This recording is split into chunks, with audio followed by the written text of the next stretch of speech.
They gave him a mic, a chain, and a target. Ali Jackson was never supposed to be famous. He was a decorated Philadelphia cop until the system he served chewed him up and spit him south into Atlanta, deep undercover. His mission? Infiltrate the black tape crew. His real job? Feed evidence back to the label's shadowy handlers, the same men who sign rappers by day and own prison beds by night. But somewhere between the studio, the sex, the smoke, and the spotlight, now the charts love him. The streets feel he became the very thing he swore to expose. R him. And the woman who loved him wants him dead. Welcome to the real music industry, where bars kill and the beat never stops. Chapter 1, False Start, Part 1, The Call That Changed Everything. Summary: a routine domestic call in West Philadelphia turns fatal. Officer Ali Sharif pulls the trigger. The system clears him, but someone else is watching and sees potential. The snow had turned a black slush, smeared across the cracked asphalt like smeared ink. Philly in February, no warmth, no color, just flashing lights, steel fences, and an air that smelled like rust and regret. Ali's squad car rumbled down 59th Street, heater wheezing, windshield wipers squealing like a dying violin. 3 Charlie 7, report of domestic. Caller says male subject possibly armed, child present. 1021 West Oak Lane. Marcus Shepard, his partner, leaned forward, squinting. West Oak? Shit. That's Cortez' baby mama house. Ali tightened his grip on the wheel. Ain't Cortez on parole? Marcus shrugged. He also bipolar and owns a pit with no leash. So, yeah. The precinct air had been thick lately.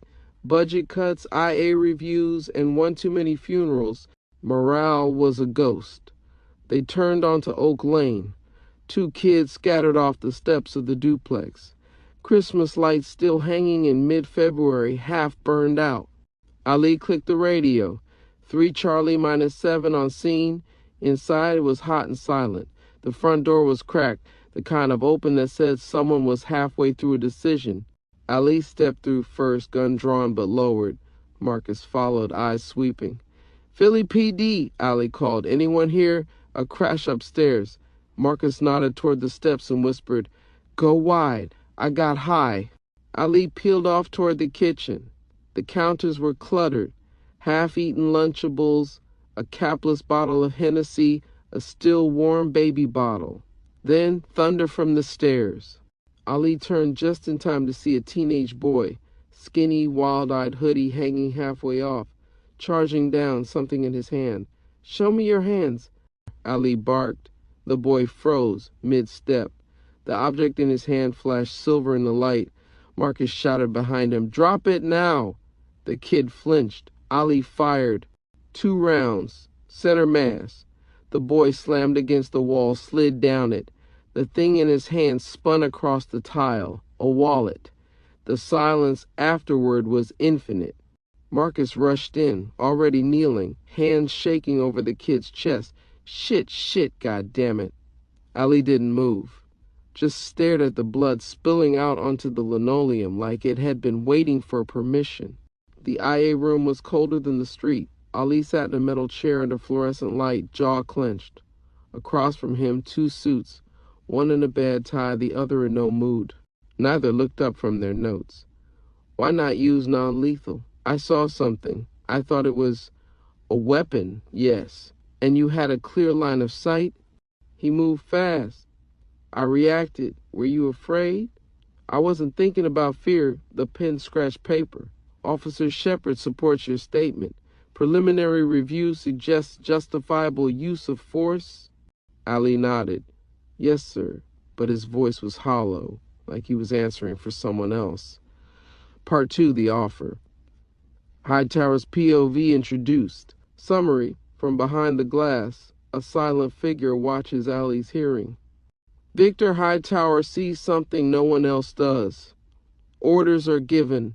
A path is set. Ali is chosen, for reasons he doesn't yet understand.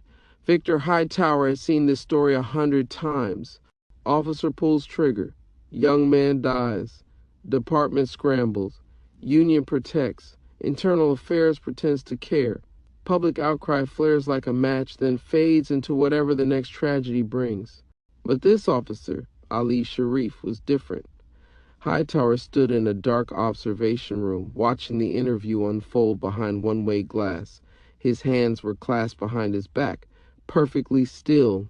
Behind him stood Langston and Director Cummings, both in gray, both waiting for direction. Ali leaned forward in the interrogation room, staring at his own hands like they didn't belong to him anymore. "I wasn't thinking about fear," he said. Interesting, Hightower thought. Fear is what makes most cops pull the trigger, but not this one. Langston cleared his throat. "Are you sure about this? He's a wild card, and he's not even our jurisdiction yet." Hightower didn't answer right away. He watched Ali's eyes, scanned his micro-expressions like data points. "He's fractured," Hightower said softly. "Good. It makes him malleable. He has guilt. That makes him human. But his shot placement was perfect. That makes him useful." Langston glanced at Cummings. She was stone-faced. "You want him on echo chamber?" Langston asked. "I want him inside the room," Hightower replied. "Give him the offer. Frame it as redemption." Langston raised an eyebrow. "What do we tell him?" "Nothing," Hightower said. "Not about the board, not about the facilities, not about the real game. Let him think he's chasing justice. Let him think this is his last shot." He turned. "When it's time for him to know more, we'll decide what version of the truth he gets." That night, Ali sat in his dark apartment, staring at a half-packed duffel bag. His badge lay beside it, along with an unopened envelope and a burner phone. The knock came at 10:47 p.m. Ali opened the door. Langston stood there in a charcoal overcoat, hands in his pockets, a look like he was 10 steps ahead and bored with 9 of them. "You look like a man who just lost everything," he said. Ali didn't answer, just stepped aside. Langston walked in, took a slow lap of the small living room, noted the dusty turntables, the scarred notebook on the couch, the stack of court documents in the trash. "You had talent once," Langston said. "Used to rap, right?" Ali narrowed his eyes. "That in the file?" Langston smiled. "Everything's in the file." He reached into his coat, pulled out a folder, and slid it onto the table. "Operation Echo Chamber subject, Ali Sharif. Proposed cover identity, Ali primary objective, infiltrate crew known as Black Tape Society via musical and social access points. Method, re-entry into active rap scene. Partnership with confidential informant Trey Richards. Secondary objective, maintain active communication with task force via coded lyric system." Ali flipped through the pages. Studio photos, surveillance shots, rap lyrics with highlighter notes. Langston leaned against the wall. "You're not a cop anymore," he said. "You're a ghost.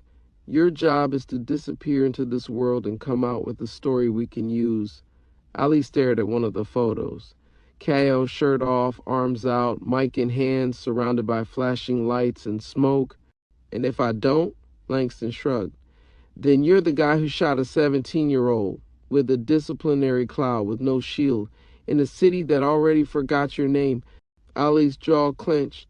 Langston's voice dropped to a whisper.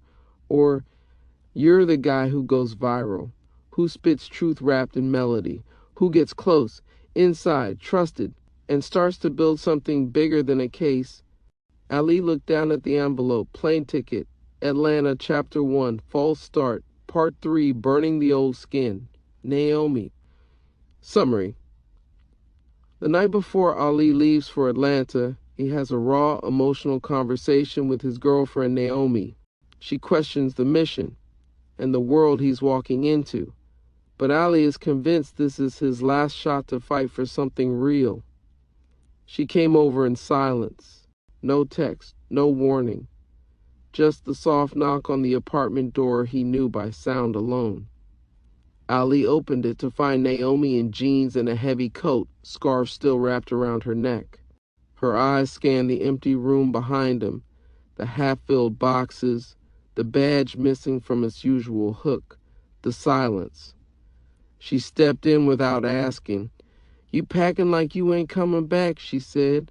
"I'm not," Ali replied. Naomi closed the door behind her, leaned against it. "I thought you said this was temporary. Some task force shit." He didn't look at her. He went back to the duffel on the floor, folding a hoodie with careful, precise movements, like a man controlling what little he still could. "They offered me something else." "What kind of something else?" Ali zipped the bag shut. "Undercover." "Atlanta." Naomi walked slowly into the room. "Undercover where? With who?" He hesitated. "There's a crew down there, known affiliations, weapons, product, bodies. They're using the music scene as cover. I'm going in as an artist." She blinked. "A rapper?" He nodded. "Yeah." Naomi laughed once, but it wasn't funny. "You? A rapper? You hate rap." Ali finally looked at her. "That's why I'm perfect." They sat on the edge of the mattress, half wrapped in its plastic, the air in the room thick and unfinished. "I know what that world does," Naomi said quietly. "I've seen it chew up people smarter than you, colder than you, people who lived that life and it still drowned them." Ali stared ahead. "You think I don't know that? You think I don't remember what happened to Jordan? What happened to Tyrese? The videos, the music, the flags, the brand loyalty to things that got our people caged or buried." His voice cracked slightly. "I watched rap turn a bunch of little boys on my block into soldiers, and the only thing they ever inherited was a mugshot and a GoFundMe." Naomi reached for his hand, but he didn't take it. "I'm not doing this because I believe in the culture," he said. "I'm doing this because I believe we need someone inside it who's not trying to profit off pain." She studied his face. "Then why you?" she asked. Ali finally turned toward her. "Because without this op, I'm done. I might have cleared me, but the department didn't. They're not saying it, but I'm out." Philly made their choice. He paused. "This is how I keep a badge, just not the kind that shines anymore. This is how I get moved to the next level, federal. I work this right, they hand me a seat at the real table." Naomi's voice dropped. "And what if the table's rotten?" Ali smiled tired. "Then I'll flip it. When I get there." She finally held his hand, gripped it tight. "I don't care about the badge. I care about you. And I care about who you become when they start pulling your strings." Ali looked down. "I know the risk," he said. Naomi shook her head. "No, baby, you don't." She stood. "I've watched too many men think they're the exception." Ali stood too. "You think I don't take the same risk every time I put on a vest and ride patrol? This ain't new. This is just louder and deeper." Naomi walked toward the door, hand on the knob. She turned back. "You go down there. You better remember who you are, because they'll make you forget on purpose." Ali nodded. She left without kissing him. That night, he sat alone on the floor. He flipped through one of his old notebooks, rhymes from years ago, bars about struggle, faith, survival, lines he'd never shared.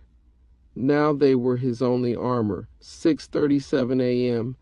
Philadelphia International, no badge, no backup, no plan B, just a duffel, a plane ticket, and a fake name. As the plane climbed over the city, Ali closed his eyes and thought about Naomi's voice, angry, afraid, loyal, and about how you could believe you were doing the right thing, until the truth showed you just how wrong you were. Chapter 1, False Start. Part 4, welcome to the program.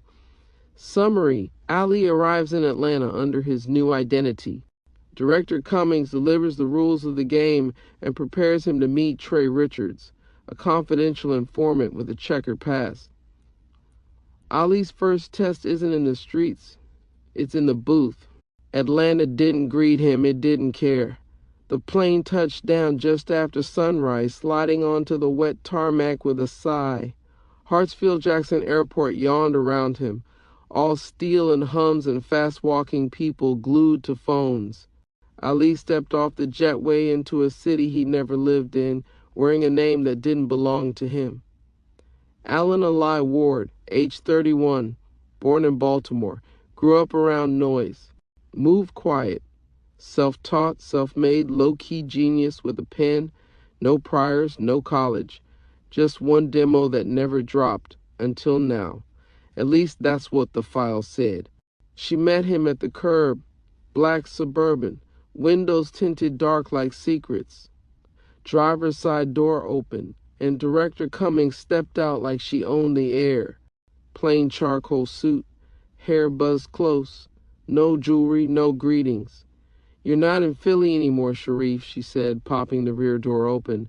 "This city doesn't care what you've done, only what you're selling." Ali threw his duffel in the back and climbed in. No music, no conversation, just rubber on pavement as they pulled off. South Fulton wasn't on the postcards. They passed overgrown lots, half-lit liquor stores, new townhomes built too fast next to gas stations built too slow. Everything was in motion, but none of it looked alive. The safe house was a 2-story brick shell tucked into a cul-de-sac with no name. It looked like any other unit, quiet, half-finished, full of stories it didn't tell. Inside, mattress on the floor, a fold-out table with a laptop, 3 burner phones, and a folder labeled Echo Chamber Asset Orientation, and closet, brand new hoodies, sneakers, off-brand designer gear. In fridge, water, meal bars, nothing else. In surveillance camera blinking silently in the corner. Cummings locked the door behind her. "You'll check in through encoded audio uploads. Your rhymes are your wire. You build trust with music, with consistency, with access. Everything else flows through us." Ali glanced around the hollow room. "And if I need to reach someone, you don't." She slid the folder onto the table. Inside was a photo of a man smirking in a club, champagne bottle in hand. Trey Richards, show promoter, plug-in for the local scene, tied to Black Tape Society through 3 degrees of separation and 1 charge he didn't beat. "Who's he?" Ali asked. "Your handler on the street," Cummings replied. "He's CI 1123, has been for 6 years. Got caught moving weight in Augusta, gave up a few names. Worked off his time snitching low level." Ali frowned. "He gonna be cool with this?" "No. He's going to hate it. But he's more scared of us than he is of you." She walked to the laptop, opened it. A screen with 6 instrumentals loaded on a secure player. "Your first move is music. You pick a beat, write a 16, record it. That gets passed to Trey. He listens. If he thinks it's trash, you're done before you start." Ali stepped forward. "And if he likes it?" Cummings looked at him like the answer was obvious. "Then you're in." Later that night, after she was gone, Ali sat alone in the glow of the laptop. The safe house was too quiet. Every creak felt like it came from inside him. He clicked through the beats, a dark trap anthem, slow-rolling southern bounce, eerie loop with space for story, a minimalist loop with a ticking clock snare. He picked that last one. He stared at the blinking cursor for a long time. Then he opened his notebook, a blank page, fresh ink. He scribbled a few bars, crossed them out, wrote more. Then quietly he hit record. New name, new face, new script, no fear. Rap like a weapon, but I'm still unclear. They say spit bars, say it's slick. Play the game, but my lines come with ghosts, and they ain't got names. He stopped, breathed, adjusted the mic. "I ain't from here, but I move like silence and heat, and I write like I'm trying to make God take a seat." Click. He ended the track, saved the file. He renamed it, Trial Verse, A Lie, WAV. Then he dragged it into the encrypted folder, hit upload. As the progress bar crawled, he leaned back in the chair and stared at the ceiling. The lie was in motion. and someone out there, someone angry, suspicious, and stuck, was about to decide if it had a future. Chapter 2, Ali is Born, Part 1, Reputation. Summary: Trey hears Ali's verse. It's better than expected, but he still doesn't trust him. When they meet face to face, tension dominates. Trey puts Ali to the test with a live freestyle. The result isn't friendship, but it is a crack in the wall. Trey hated surprises, especially the kind that arrived through encrypted drop boxes and came with orders from a handler who didn't talk like she ever listened to music in her life. He sat in a back room of a club called Lavish, feet up on a busted leather couch, the bass from the main floor thumping through the walls like an arrhythmic heartbeat. Two blunt guts sat in an ashtray beside his phone, next to a bottle of Hennessy he hadn't touched. He played the file again. Trial verse, a dash slide dot wave.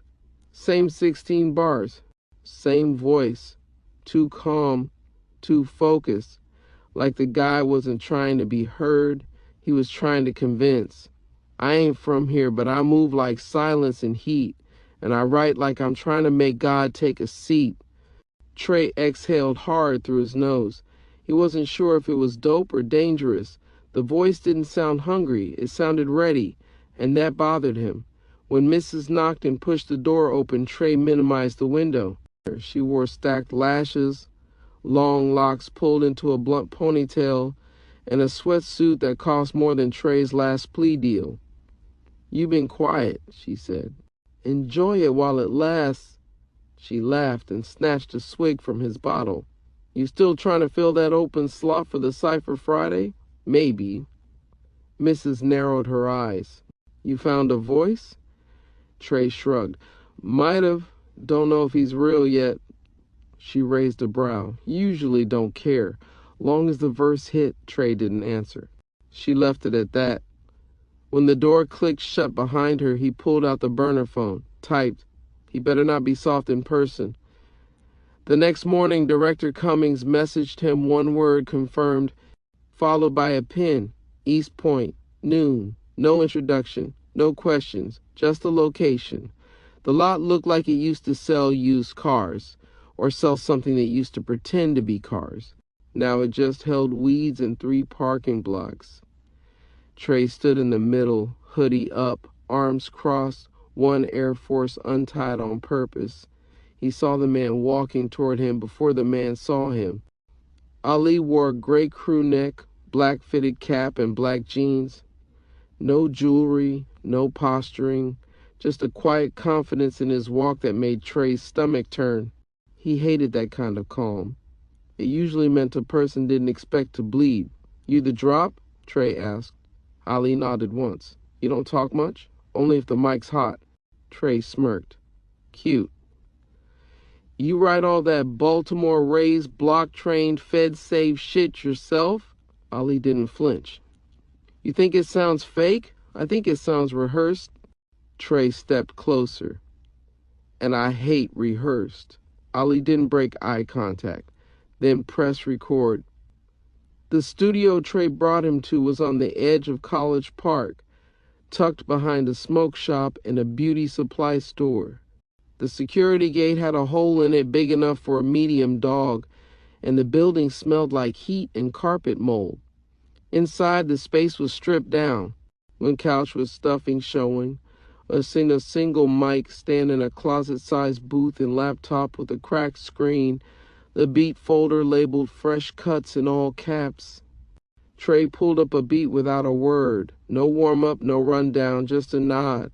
73 BPM, hollow drums, a melody like a broken piano underwater. "You got 16, Trey said. One take. If you stumble, I walk." Ali adjusted the mic, nodded. The beat dropped. He came in like smoke. "I don't need no intro, don't need no back tag." Came from where ambition gets you toe tagged. "I don't floss, I finesse, and I never say please. I'm the storm in the hood that you call light breeze." Trey didn't move. "I'm the ink in the court file, name redacted, the verse that they stream, then get indicted after." I speak fluent in whispers, coded like cell taps, and I write like I know the judge gonna play it back. The track faded. Ali stepped away from the mic. No smile, no flex. Just looked at Trey and said, "Still sound rehearsed?" Trey chewed on that, didn't nod, didn't speak. He closed the laptop. They walked outside in silence. Trey lit a black and mild. "I'm bringing you to the cipher Friday," he said. Ali raised an eyebrow. "That a cosign? That's a test." Trey looked at him, eyes sharp. "I still don't trust you." "Fair. You might be good. But good don't mean real." He flicked ash, let it hang in the air. "You slip up, say the wrong thing, freeze at the wrong moment, I'll let you get stomped out. You understand that?" Ali nodded. "Crystal," Trey gave a single stiff smile. "Then I'll see you Friday, Baltimore." Chapter 2, A Lie is Born, Part 2, Studio 1. Summary: Trey brings Ali into the shrine, Black Tape Society's inner sanctum. The crew is unimpressed until Ali delivers a sharp surgical freestyle that shifts the room's tone. Suspicion doesn't vanish, but something changes, especially when Kaya walks in. The shrine didn't have a sign, just a blank black door at the back of an old warehouse lot that smelled like wet cardboard and burnt rubber. No one walked past it by accident. You had to be brought there, vouched for. Trey didn't say much as they approached, just nodded once to a man standing outside who barely looked up, then opened the door and let Ali inside. The air changed immediately.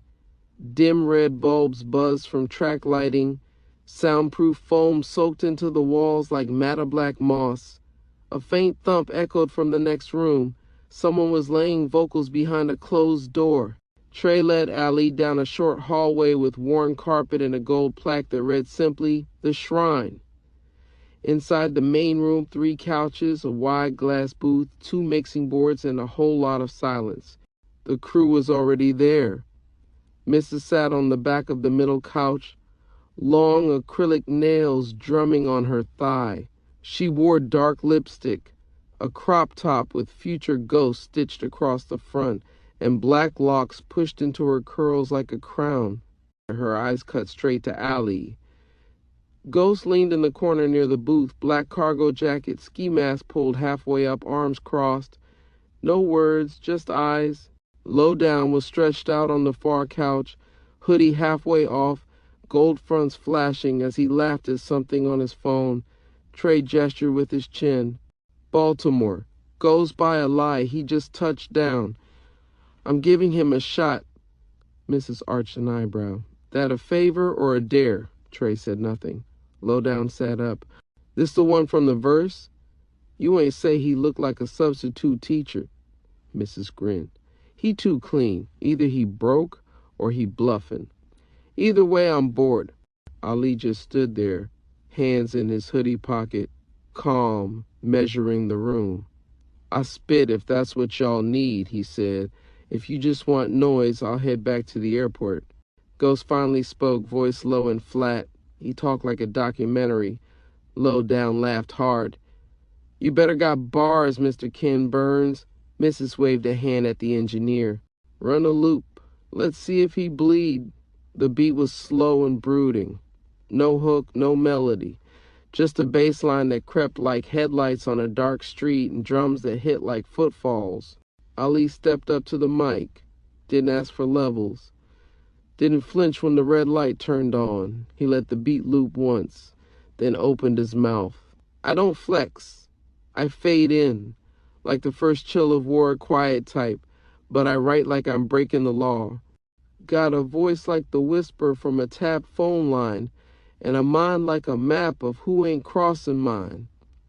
From the east, but I breathe like the south taught me pain, watching boys turn to murals, then get played in the rain. I'm the truth in a verse that you quote out of fear. I'm the ghost in the studio, whispering near." The room went quiet. Mrs. tilted her head, chewing a nail. Low down looked over at Ghost. Ghost didn't move. Just asked, "Who taught you to write like that?" Ali leaned into the mic. "No one who survived?" Mrs. smirked. "Okay, Mannequin got bite. Low down shook his head like someone who just realized they lost a bet. You got a voice like you already famous and hiding it. Ali stepped back. Is that a compliment? It's a problem, Mrs. said, standing. Means people will listen to you, and we don't let just anyone speak for us. That Ghost finally moved, slowly walking toward Ali. You from Baltimore? He asked. Ali nodded. Born there. You claim it? I write from everywhere, Ali said.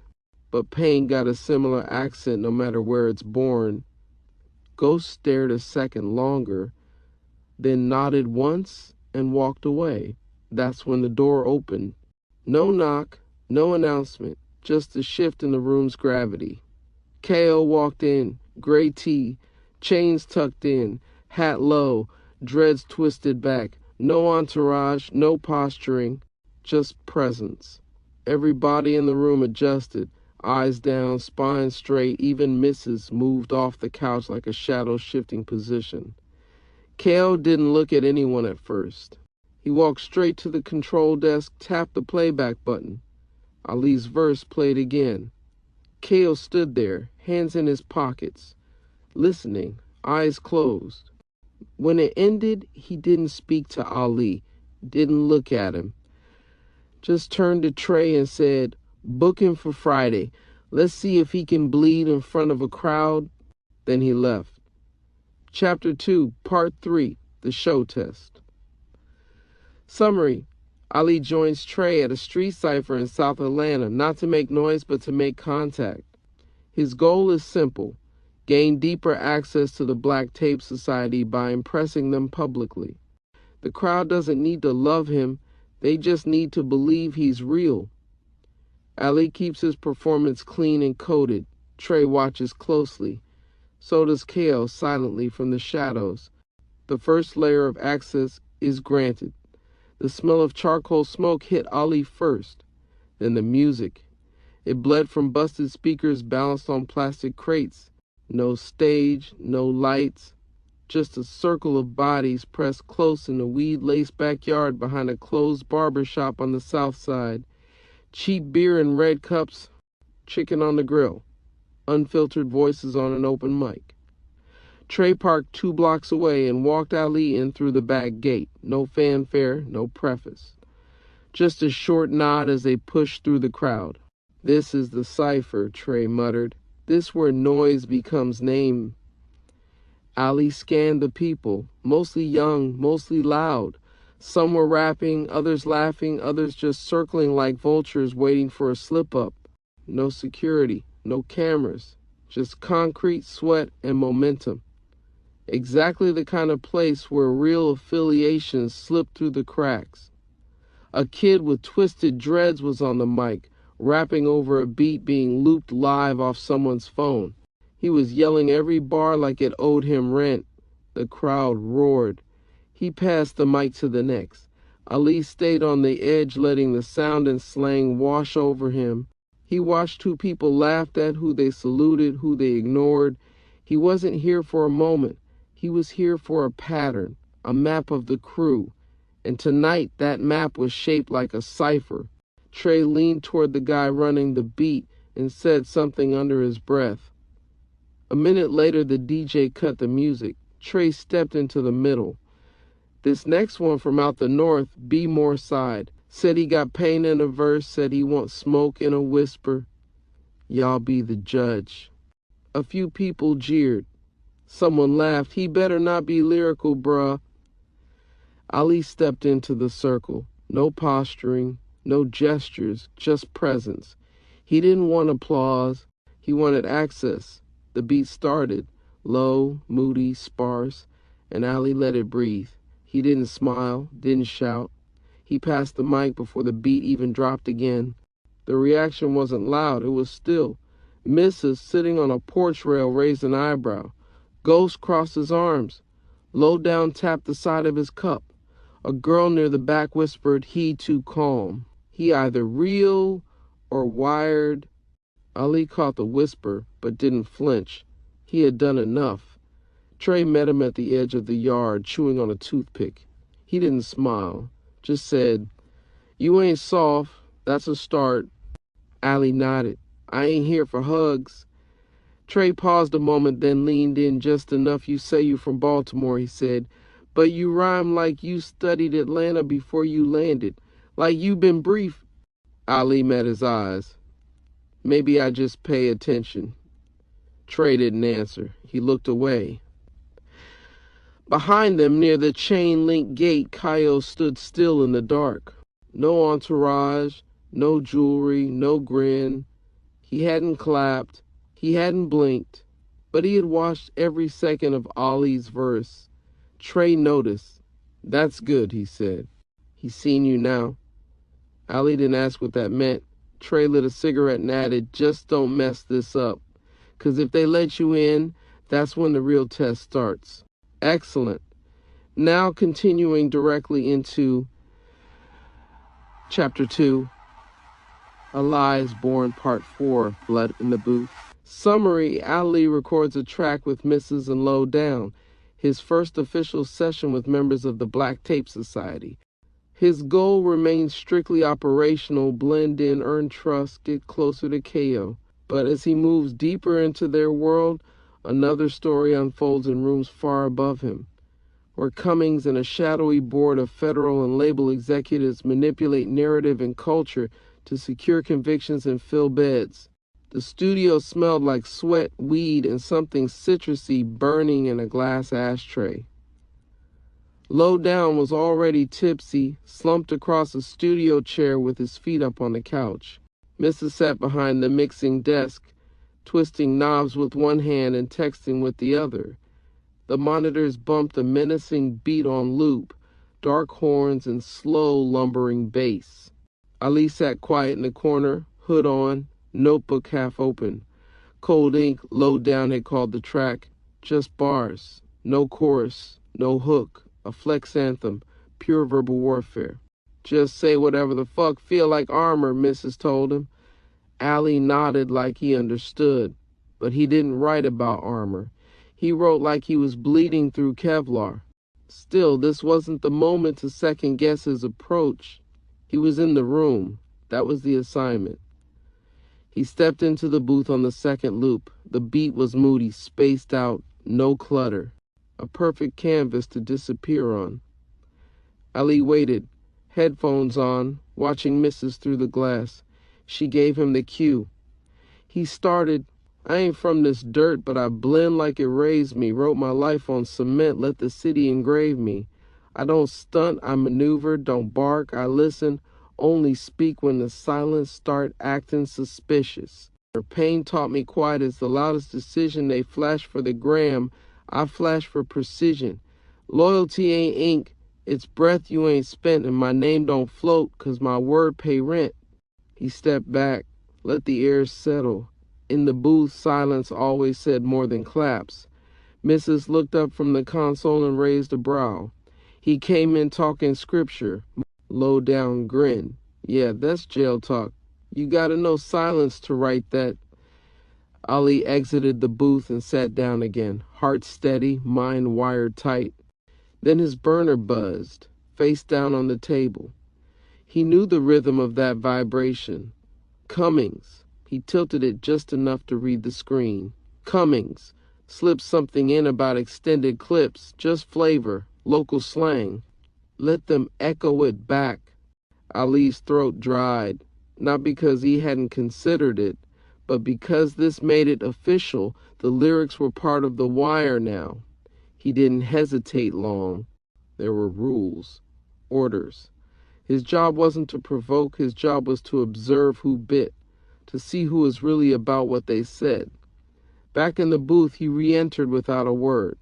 He flipped a bar mid-verse 30 in the box like I'm keeping it humble, got church in the wrist and a demon that rumbled. He let it ride out, then pulled off the headphones. Low Down howled. Hey, that's what I'm talking about.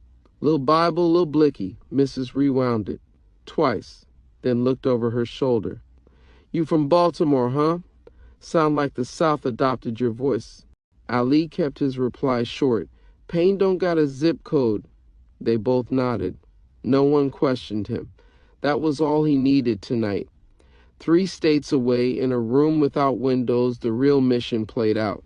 A secure government facility deep in Northern Virginia, frosted glass, clean desks, a bank of wall monitors. Some showed Ali's face, others tracked keywords in real time. One fed data from social accounts, engagement spikes, lyric sentiment, regional slang density. Cummings stood at the table, arms crossed. Beside her, Langston scrolled through Ali's verse transcript. They spoke in soft, level tones. He took the line. "Seamless," Langston said. Cummings didn't look surprised. "He's adapting." An analyst across the table flagged a report. "The bar's already being quoted in stories." Someone posted a clip on Egg Lowdown, tagged him. Langston nodded. "Let the fire spread. The more they echo it, the more admissible it becomes. Self-incrimination goes viral before it goes federal." Cummings raised an eyebrow. "He's not ready for the truth yet. Keep him compartmentalized. Let him think he's here to build a RICO on street activity." Langston looked over. "And when do we show him the real board?" Cummings didn't answer. She turned and pressed her badge against a magnetic door. Inside the next room, dim lighting, tinted windows, and one long one-way glass pane. Behind it stood a tall man in a suit with no name tag. He didn't sit. He just watched, multiple monitors in front of him. When one displayed Ali's verse, one showed a heat map of Atlanta gang affiliates. One showed a Wall Street chart, private prison stocks tied to record label projections. Cummings entered quietly. He didn't look at her when he spoke. His voice works. She nodded once. "We'll increase visibility," he said. "Feed the streamers. If the public believes the lyrics, the indictment is already written." Then he looked out the glass again. "Keep him obedient, but don't let him see the mechanism." Back in Atlanta, Ali stood outside the studio with the door open behind him. The beat still played inside. Mrs. was laughing. Lowdown was dancing. The track was being mixed already. His phone buzzed again. "Cummings, clean drop. Keep it going. Make them talk to you." Ali stared at the message. The night air was thick, not with smoke, not with heat, with something heavier, like something was shifting just past his reach. Chapter 3, The Crew Part 1, cut to the reel. Summary: Ali joins Trey and the Black Tape crew at a nighttime video shoot for Cold Ink. But beneath the bravado and camera flashes, something's off. Too much cash, too many girls, too many shadows. Ali isn't just watching artists anymore. He's watching a network. East Point at night felt different. It didn't breathe like the rest of Atlanta. It held its breath. Rows of shotgun houses sagged under the weight of porch chairs, discarded mini bottles, and secrets nobody spoke out loud. Streetlights flickered in patterns only the paranoid noticed. Ali followed Trey down a gravel alley behind a burned-out auto shop. They passed through a chain-link gate and into a back lot lit by one old flood lamp and a few parked cars with their headlights on. In the center, a ring of people circled a makeshift set, 2 tripods, a Bluetooth speaker blaring Cold Ink, someone with a gimbal rig, a girl in fishnets grinding on a rusty hood. It wasn't Hollywood. It was something raw, something that reeked of truth. Trey dapped a tall guy in a camo hoodie and passed him a locked duffel bag. The man opened it just enough for the gleam to flash. Ali saw the barrel of a rifle, an extended magazine, maybe more than one. No one reacted. Trey didn't flinch, just said, "Gotta look the part, right?" Ali nodded slowly, masking the cold rush running down his spine. This wasn't a set prop. This was a weapons drop disguised as rap theater, and Trey was the middleman. Girls milled around a folding table filled with fast food, vapes, half-smoked blunts. Some were clearly underage, barely 16. Cheap lashes, track-marked arms. One of them wore a black tape hoodie 3 sizes too big and looked like she hadn't slept in days. Ali watched as a tall man with neck tattoos whispered something in her ear. She nodded like she didn't want to, then followed him behind the van. Trey noticed Ali noticing. "Don't stare too long," he muttered. "They bite back." Ali turned away, fist tight in his hoodie pocket. Mrs. arrived late in a white Charger. She wore all red and stepped out holding a prop AR-15 and a vape like a queen entering a throne room. Low down followed behind, shirtless, with fake bullet wounds taped to his chest. "Lights!" someone yelled. The music dropped. Cold ink played through a cracked Bluetooth speaker, warping on every bass note. The camera guy circled as the crew lip-synced and gestured. People posed with the real weapons, flashing clips that weren't props. Someone loaded a magazine in the background. Ali stood off-center, recording everything in his head, not just the scene, but the energy. The careful, ritualistic way they all played gangster for the camera while actually living it off-screen. There were no distinctions here. Performance and crime had merged. After a few takes, Trey stepped away to light a Newport and nodded for Ali to follow. They walked behind a shed where the floodlight couldn't reach. "I saw you watching the duffel," Trey said. Ali kept his face flat. "You said we gotta look the part." "Uh-huh." Trey blew smoke. "You real good at acting dumb." Ali didn't speak. Trey studied him for a moment, then pointed toward the group. "You ever wonder why the city let us get this far?" Ali raised a brow. "Because you got fans?" Trey laughed once, dry. "Nah, because they don't care. They want us to sell the dream, just loud enough to keep them kids off books and in the mix. That's the real product." Ali stared. Trey finished his cig and flicked it. "Enjoy the rest of the shoot, rapper boy." He walked off. As Ali turned back, he caught a glimpse through the cracked van door. Inside, one of the girls from earlier, on her knees, someone zipping up. She looked up, dazed. Ali froze. Before he could move, the van door slammed shut. Chapter 3, Part 2, After Hours as promised. This part picks up right after the Cold Ink video shoot from Part 1 and plunges Ali deeper into the private core of Black Tape Society, where the image ends and the crimes begin. It's also where KO first appears in person, and Ali witnesses enough coded danger to know he's sitting inside something far more violent than the music suggests. Chapter 3, The Crew. Part 2, After Hours. Summary: Trey brings Ali to a private listening session in a closed hookah lounge. KO is present. Everything is locked down, no phones, no questions. As unreleased tracks play, Ali begins to decode references to real-world crimes. In a single room, music, money, trafficking, and violence merge into one seamless ritual. The hookah lounge didn't look like much from the outside. No sign, no neon, just a blank door next to a boarded-up cell phone shop. But when Trey knocked 3 times, the lock buzzed. Ali followed him down a narrow hallway lined with blacklight graffiti and the faint smell of molasses tobacco. There were voices, music, and bass, muted but alive, like something breathing behind velvet curtains. Then the final door opened, and everything stopped. Phones went into a locked bin at the entrance. 2 men with no shirts and full-neck tattoos patted Ali down, top to sock. Their expressions didn't change. They weren't here for vibes. They were here for security. Inside, the lounge was dim. Black leather booths, low tables, blue light bleeding across the floor from beneath custom glass panels. Smoke curled upward in lazy halos. Mrs. was already seated near the back, low down 2 deep in a laugh with a girl on each side. A DJ ran decks behind a curtain, but the booth next to them, the one with the wide half-circle couch, was the center of gravity. Cole sat there, silent.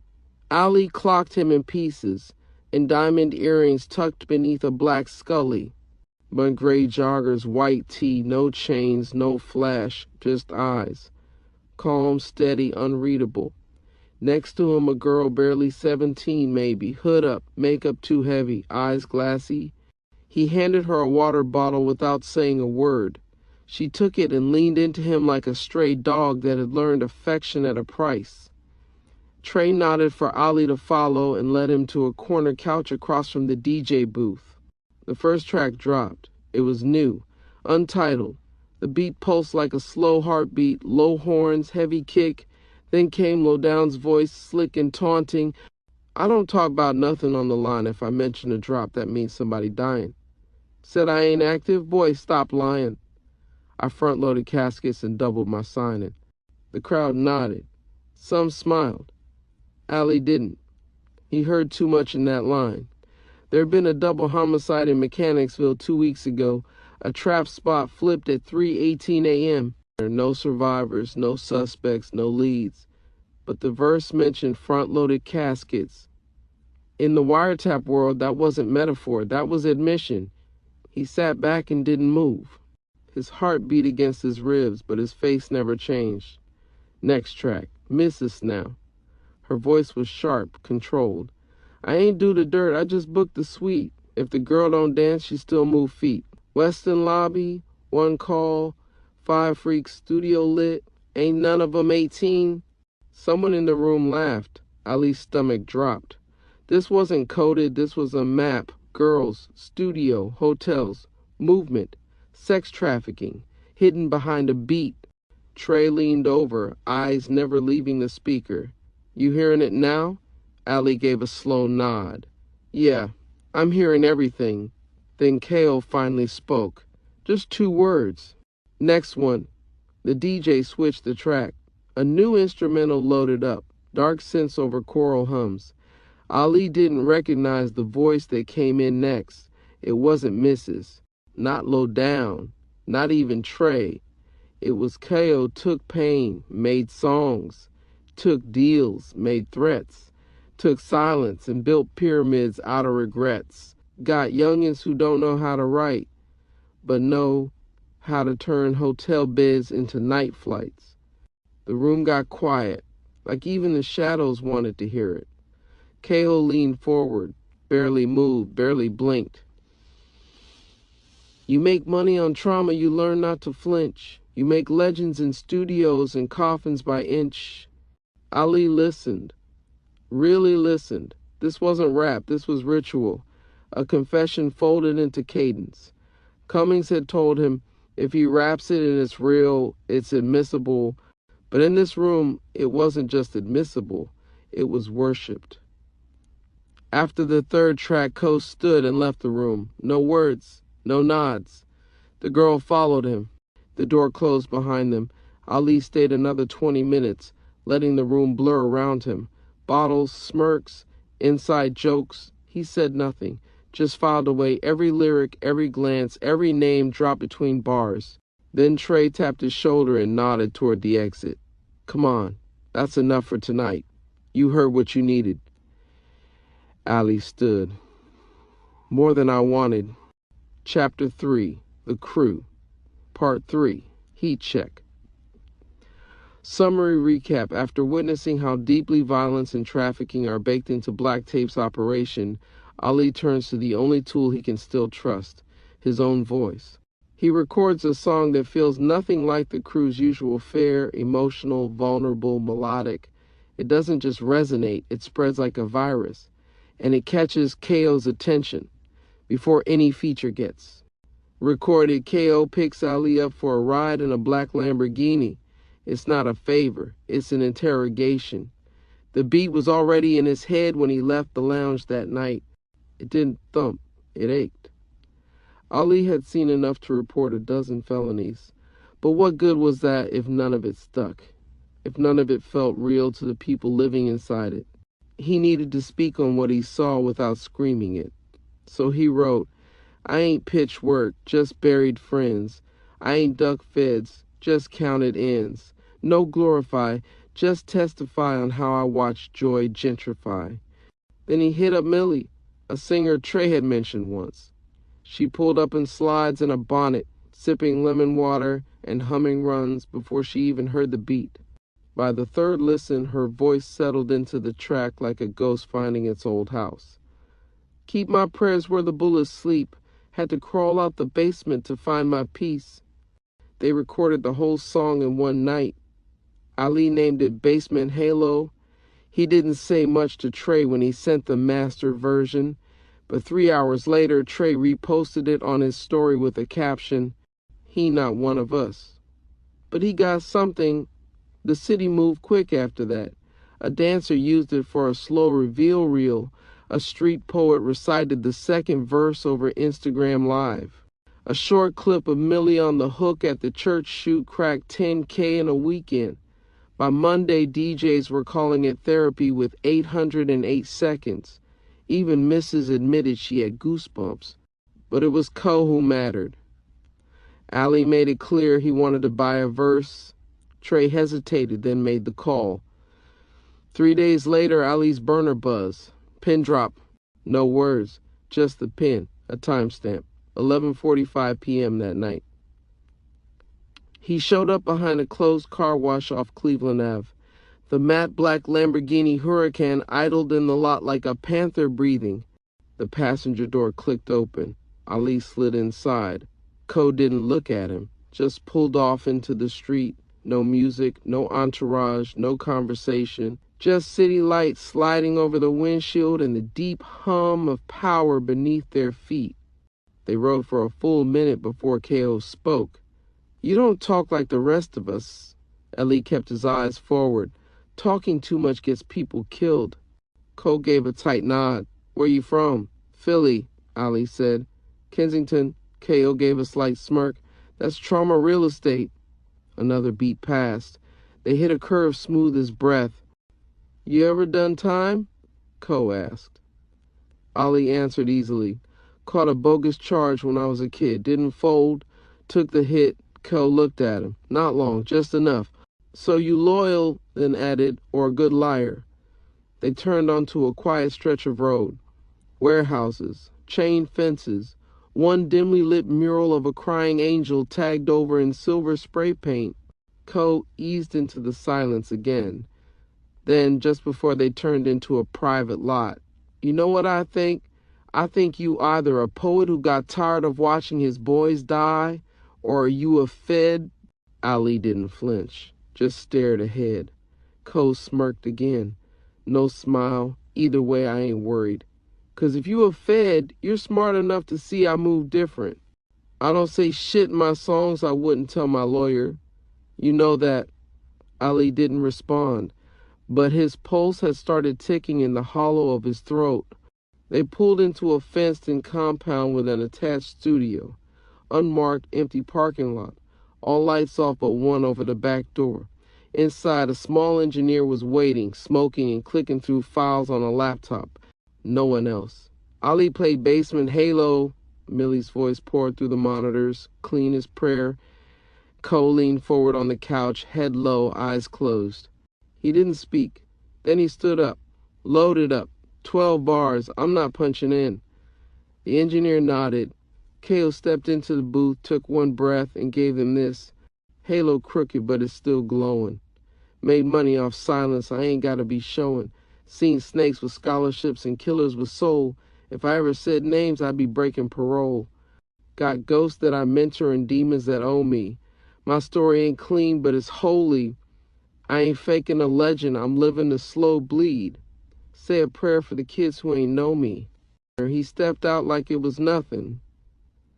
Ali said nothing. They bounced the track.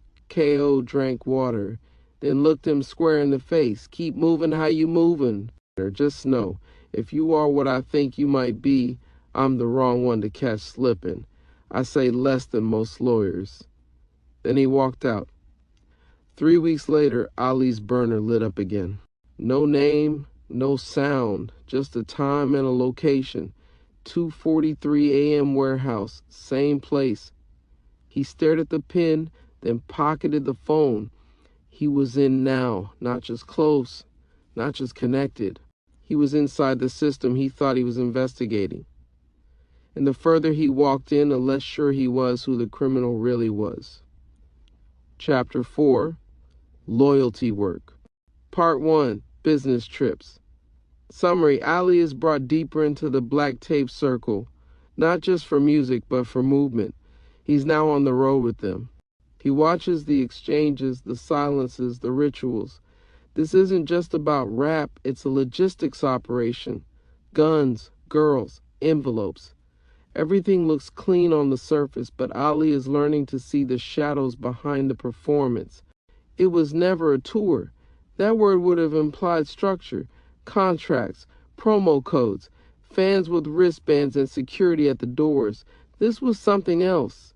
KO called it movement, short runs, quick stops, no flyers, no promo, just money, a mic, and maybe a favor or two getting returned in a dark hallway behind a club. The first trip was Charlotte. Ali got the invite via Trey.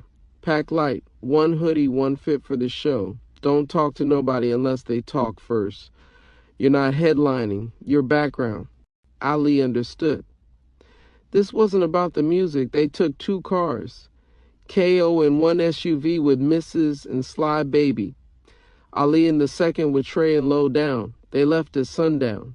The ride down I-85 was quiet. Trey slept most of it. Low Down smoked out the cracked window and mumbled along to old Jeezy tracks. Ali stared at the landscape rolling by, writing mental notes he couldn't risk typing yet. Checkpoint 1.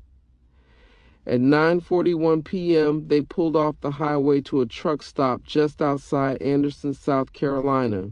The other SUV was already there. Mrs. stepped out with a bag from the trunk, black leather, no tag. A man approached from the far side of the parking lot. Tall, black hoodie, laces untied. No one introduced anyone. Mrs. handed him the bag. He handed her an envelope. No words. They drove off 10 minutes later, checkpoint 2. They arrived in Charlotte just after midnight. Club was called Shapeless, converted warehouse on the edge of downtown. No signs, no social media presence. A bouncer with no neck asked for no names, just nodded them in. Inside, loud trap music. On 2 local rappers on stage, and girls everywhere, some working, some watching. KO stood in the back near the bar. Didn't drink, didn't move. Trey nudged Ali. Watch who he talks to, not what he says. Ali watched. One man approached KO. Older, white, thin ponytail, leather jacket, looked like money from Florida. They shook hands. Another envelope passed. No ID, no names, just sealed, exchanged, pocketed. Ali memorized the man's face. Cummings would want that. They performed 2 songs. Mrs. crushed it. KO didn't rap at all. Just posted in the corner, nodding, hand on his phone, watching everything like a silent accountant. At 3:14 a.m., the group left through the back. Checkpoint 3. On the way back to Atlanta, they made a second stop, a warehouse in northeast Georgia. Ali didn't get the name, didn't ask, but the back doors opened. Inside crates, long black cases, one open, Kalashnikov rifles, at least 6. Sly Baby counted them silently with a flashlight. Trey leaned on the car hood like it was routine. Ali didn't flinch, didn't speak. He'd never seen weapons in person this close. Not like this, not this organized. No one said a word the whole time. 20 minutes later, they were back on the road. Ali returned to his apartment at dawn, showered in silence, his mind spinning.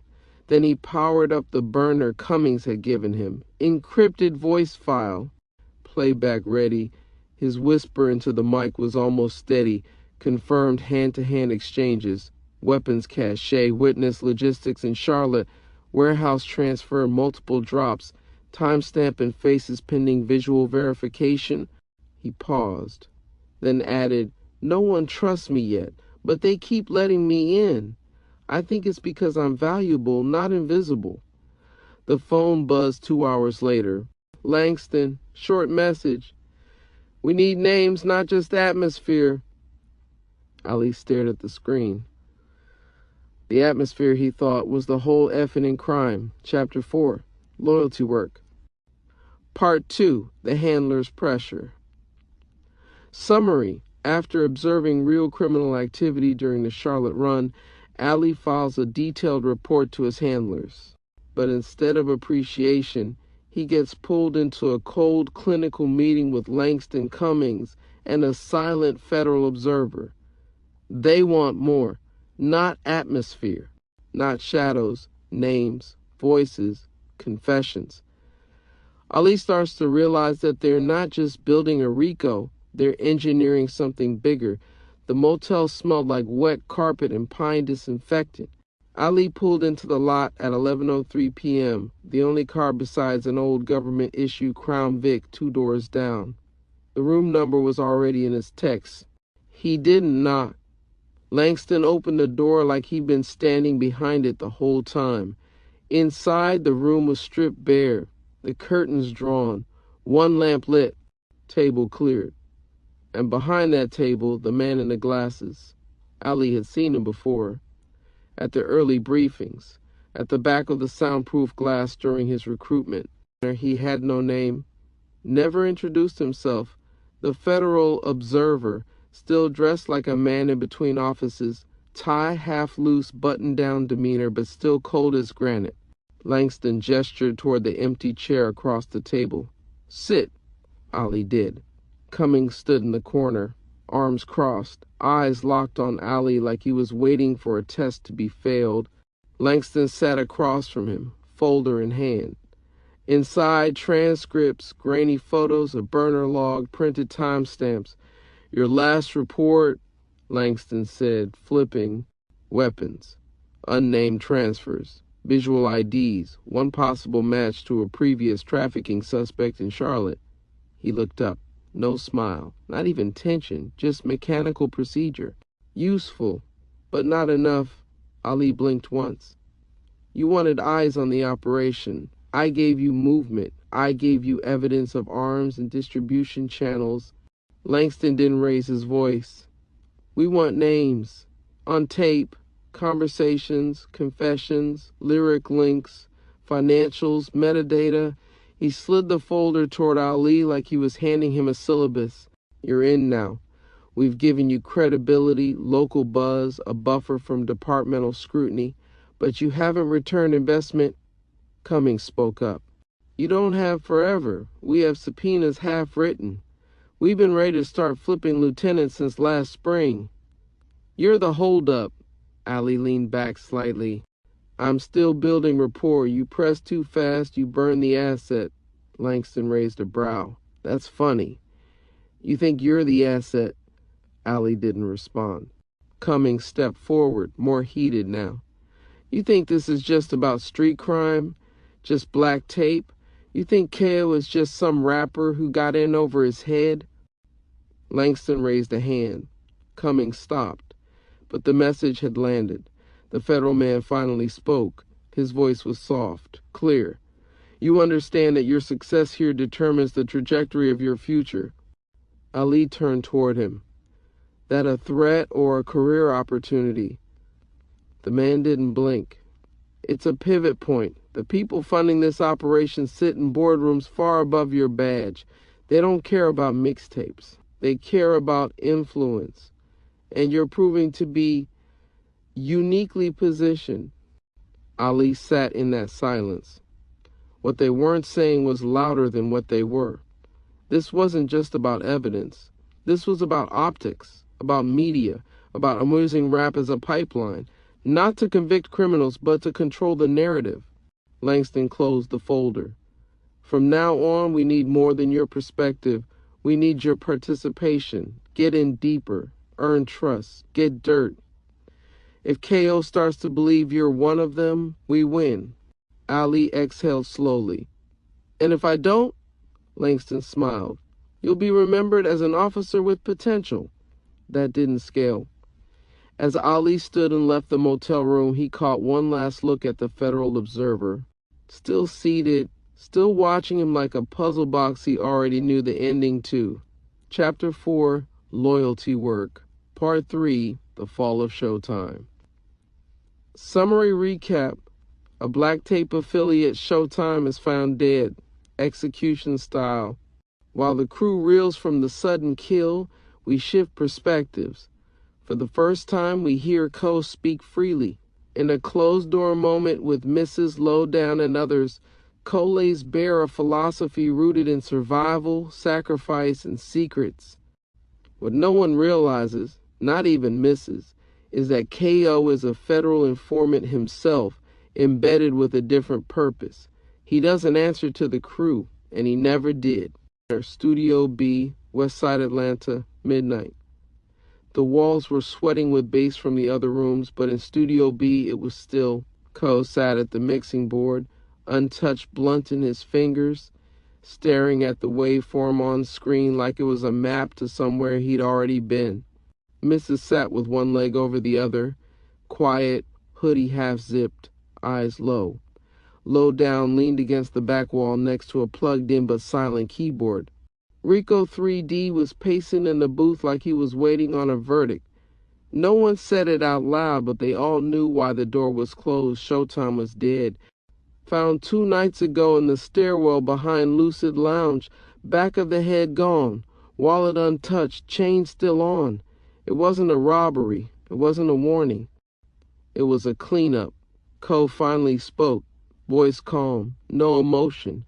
He got greedy. Lowdown shrugged, uncomfortable, maybe, but he was family. Ko exhaled. Blood ain't thicker than pattern. If you move off pattern, you get spotted. If you get spotted, you put everyone at risk. Mrs. folded her arms. He was just talking slick, Kay. He didn't snitch. You know how many people don't snitch and still get clipped? This ain't about what he said, it's about what he signaled. The room went quiet again. Ko leaned forward, muted the track on the board. His tone shifted, more deliberate now. Less rapper, more something else. People think this rap shit is about getting out. It ain't. It's about staying in long enough to look like you made it out. Every mic is a false passport. Every beat is a back door. He looked at Mrs.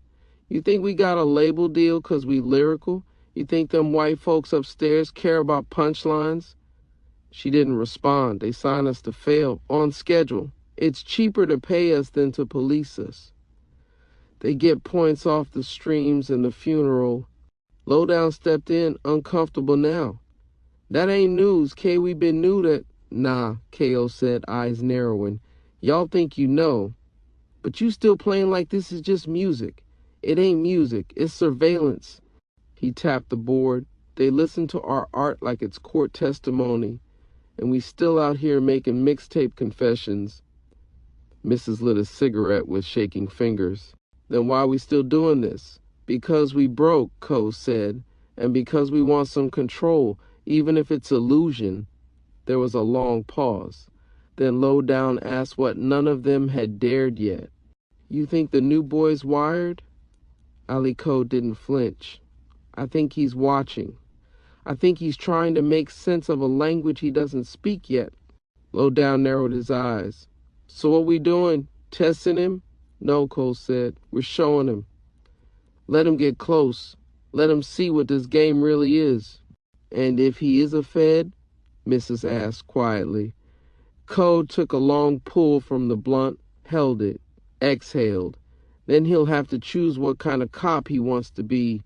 He stood, stretched his back, cracked his neck. Before walking out, he turned one last time. His eyes looked tired, but calm, like someone who'd already made peace with the end of the movie. They've been watching me since the day I picked up a mic. I just chose to look back. The door shut behind him. Chapter 4, Loyalty Work Part 6, High Ground. Scene 1, Naomi's trailside confrontation. The trail cut through the tall grass like a scar, winding alongside the Chattahoochee. Early morning dew thick on the branches, breath misting in the air. Naomi was already there, sitting on a wooden bench near the bend, her arms crossed, hoodie pulled over her braids. Ali's SUV rolled slow into the gravel lot. It idled for a few moments before he stepped out. White Balenciagas, platinum chain with the black tape emblem shining against his black tee, and 2 guys still inside scrolling their phones. He walked over, adjusting his sleeves. Naomi stood without a smile. Didn't think you'd come, she said. Didn't think you'd be early, he said back, trying to sound normal. I'm not normal anymore. Been living alone with your silence. Ali sat beside her, knees wide, hands resting on his thighs. Naomi looked him over like he was evidence. She saw things she didn't recognize, how his eyes moved, how he sat like he expected to be watched. You wearing them now? She asked, tapping the chain. Ali didn't answer. You drive a rental with tinted soldiers in the back seat. You smell like designer weed and hand sanitizer. You been back to Philly? Your mother asks. Still no answer. She exhaled and stood up, facing the river. Ali, if I walked into this trail by myself with a bag of burner phones and 50 grand in cash, you'd be the one questioning me. You'd think I flipped. That's different. No, she said, turning. That's exactly the same. Ali didn't stand. You think this is just music. This is a slow confession to a system that don't care who they arrest. You don't rap your way out of surveillance, Ali. You rap your way into it.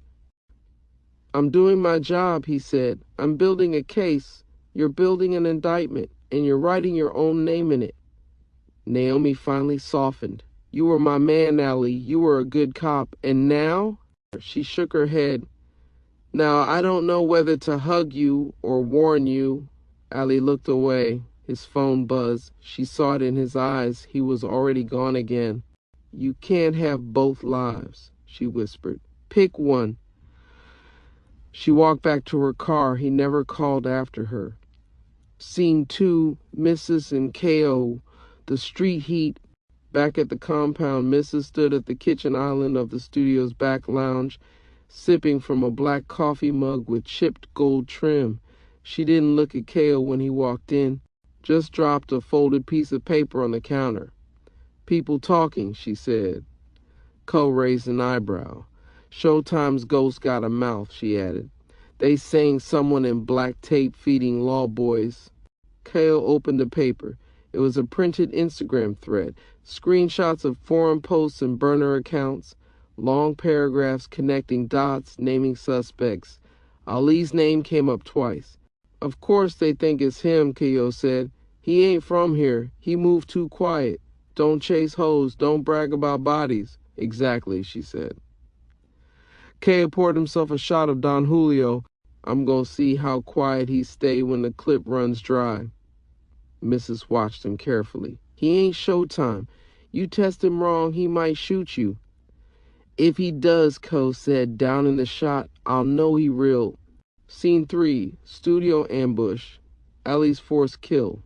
It was supposed to be a studio session with a local radio DJ coming to preview tracks. Ali rolled in with K.O. and low down, nothing heavy. 2 more of their crew, Reek and Dice, had already pulled up earlier.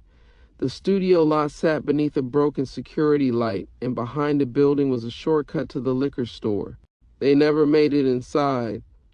The first shot cracked off from across the alley. Barely missed Ko's head. Down! Low down scream diving behind a black van. Ali ducked behind a dumpster. Screams, gunfire, return fire. 2 figures were firing from behind the fence across the lot. Muffled voices. One yelled, Black tape, dead as hell. Ali peeked out, saw Dice go down, bleeding from the neck. His heart roared in his ears. One of the shooters came around the corner, aiming right at him. Close. Fast. No chance to run. Drop it, bitch, the man screamed. Ali's hands were trembling, his pistol in them. Everything slowed. He didn't think. He fired 2 quick shots. Center mass. The man collapsed against the dumpster, eyes open but vacant. Ali stood over him, breathing hard. Reek shouted, One down! Other ran off. Ko stood up from the van, brushing glass off his shirt. He looked at Ali, eyes sharp. You good? Ali didn't speak. You good? He nodded. You official now. Scene 4, the chain. Back at the studio, medics were taking Dice to the ER. He'd live. Ko lit a blunt, passed it to Reek, then pulled a small black box from a drawer in the back lounge. He tossed it to Ali. What's this? Welcome package, Ko said. Ali opened it. Inside was a platinum Cuban link chain, thick, heavy, and hanging from it, the black tape records logo in diamonds and enamel. You pulled the trigger, bled for the set. You earned that. Ali ran his thumb over the pendant. Mrs. leaned in the doorway, arms crossed, watching. No smile, just watching. Scene 5, rooftop meeting with Langston. The next night, Ali met Langston on the rooftop of a parking garage overlooking downtown Atlanta. Streetlights blinked like dying nerves. Police sirens wailed faintly in the distance. Langston wore a black windbreaker. He lit a cigarette as Ali stepped out of the SUV. Ali had a new look now. Designer hoodie, fresh fade, chain shining like a siren. 2 guys waited in the SUV, music low. Jesus Christ, Langston said, blowing smoke. You look like the indictment. Ali didn't blink. It was them or me. Langston nodded once. We heard. Hospital report. Surveillance footage. Local detective already boxed it as self-defense. So what's the problem? Langston walked to the edge of the rooftop and looked down. Problem is, I don't think you remember why you went in there anymore. Ali stayed silent. You're not playing the part, Ali. You're becoming the part. You got blood on your hands and diamonds on your neck. You're throwing real shows, pulling real women, and smoking real loud. He turned. You're supposed to be watching them, but you're one of them now. Ali stepped closer. I'm still bringing you what you want. Langston flicked the cigarette off the roof. Yeah. For now, he walked off. Ali stood on the roof, wind tugging at his chain. Chapter 5, No Safe Houses. Part 1, Naomi goes quiet. Short summary, Naomi disappears from Ali's life. Her silence triggers a memory and a creeping doubt. The last message Ali sent still hadn't turned blue. It sat there, gray bubbled, delivered but never read, wedged between a string of texts like, You all right? Yo, just hit me when you get this. Nah, come on. And then nothing. He lit a Newport and leaned against the bulletproof window of his black Yukon, engine running outside of a studio in Decatur. The chain Co had given him lay heavy under his hoodie. He didn't wear it out. Not tonight. Not with the way the air felt. He scrolled to Naomi's contact again. Still no read. Cut to, flashback, 2 weeks earlier. A different version of him behind the wheel. No chain, no smoke, no back seat full of half-drunk rappers. Just him, gloved hands on a cold steering wheel, parked a block from Naomi's apartment in Philly. He'd driven there after their trailside argument. She hadn't known. He sat there for almost an hour, watching her apartment lights, waiting for one of them to flicker off, wondering if that meant anything. He thought about knocking. But what was he gonna say? Hey, I'm pretending to be a criminal, but now I'm sort of actually one. Can I come in? Instead, he drove off. Didn't even put it in his report. Back to the present. Ali crushed a cigarette into the concrete and looked out at the road like it owed him something. Across the street, Reek laughed with Dice, leaning against a charger, music bouncing low from the sub. Ali texted one more time. I'm sorry. Then locked the phone. No response. Only the wind, thick with weed smoke and bass, swept through the empty street like a ghost. Chapter 5, No Safe Houses. Part 2, Black Tape's Rising Fame. Short summary, the single explodes. Ali becomes a name, and that fame becomes its own kind of threat. The beat was everywhere. Thumping out of Crown Vicks in Zone 6, vibrating the walls of corner stores, posted on YouTube with bootleg visuals layered over flashing guns and dance cuts from TikTok. They thought I came to preach, I came to eat, but the sermon hit harder when you raise in the East. Ali's voice looped, confident, measured. Too clean to be underground, too raw to be major label. In 2 weeks, the track passed 70,000 streams on a burner distro site and was bootlegging its way through mixtape packs and club sets. No one could figure out where he came from. His face wasn't tied to any old local crews, and his vibe didn't scream Atlanta, but he was riding hard with Black Tape now. The blogs loved the mystery. The streets loved the hook. The verse from K.O., laconic, almost whispered. Sealed it. Ali stood at a gas station off Glenwood, hoodie up, watching a kid not older than 16 bump his own song from a speaker backpack. The kid didn't even notice him, just nodded to the beat, yelled something about KO being untouchable, and hopped back into his Charger. Ali pulled his hoodie lower. You made it, Dice had said earlier that day, laughing. You on the ops playlist and their baby mama's playlist. That's platinum, boy. Low Down had joked they needed to shoot another video, this time in Miami, with jet skis and ski masks. Ko didn't say much, just nodded and poured up in a double cup, tossing Ali a folded flyer with 3 club dates circled in red marker. You ain't just watching no more, he'd said. You front stage now, eyes on you. Handle that. And that was the problem. It wasn't the crowd. It was the cameras, the DJ snapping behind-the-scenes clips, the randoms live streaming in the green room. The girl who took a picture next to his SUV and tagged it Ali with the chain. Black tape his phone buzzed nonstop now. There are numbers he didn't know, girls he never texted back. Bloggers asking for exclusives. Somewhere Langston was watching it all.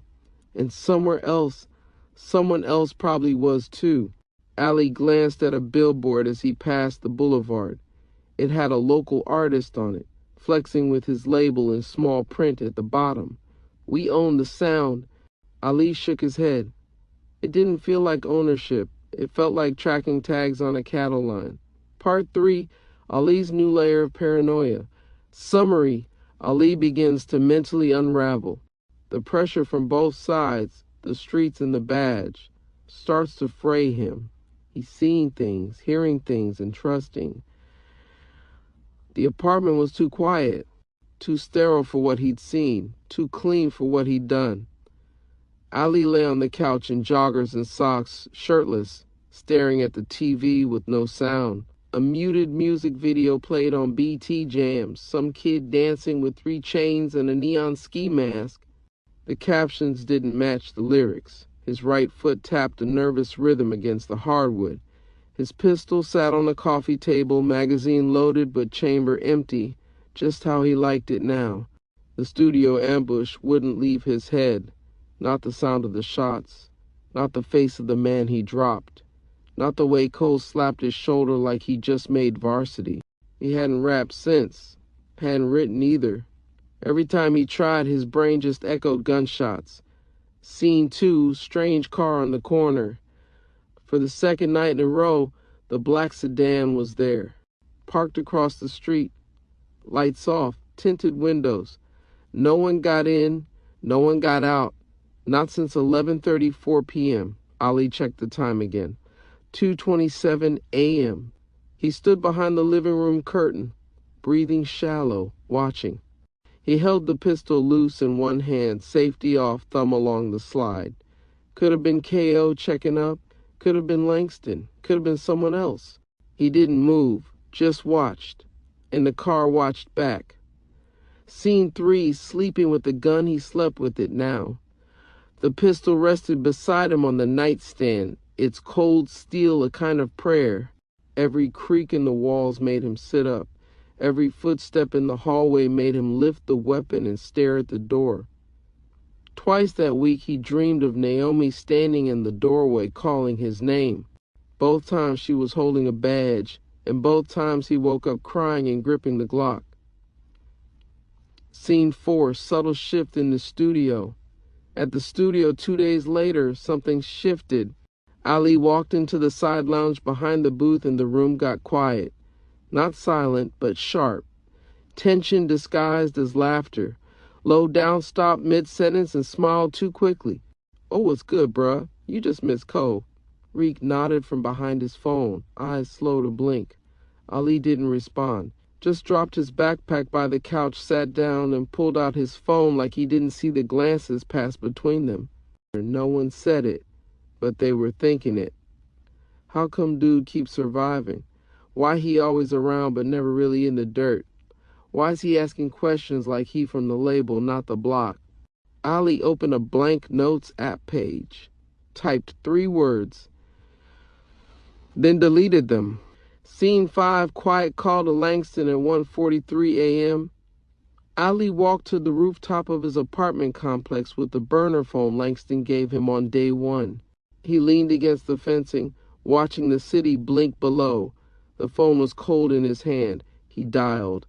Langston's number rang 5 times. No answer, no voicemail. Ali didn't call again.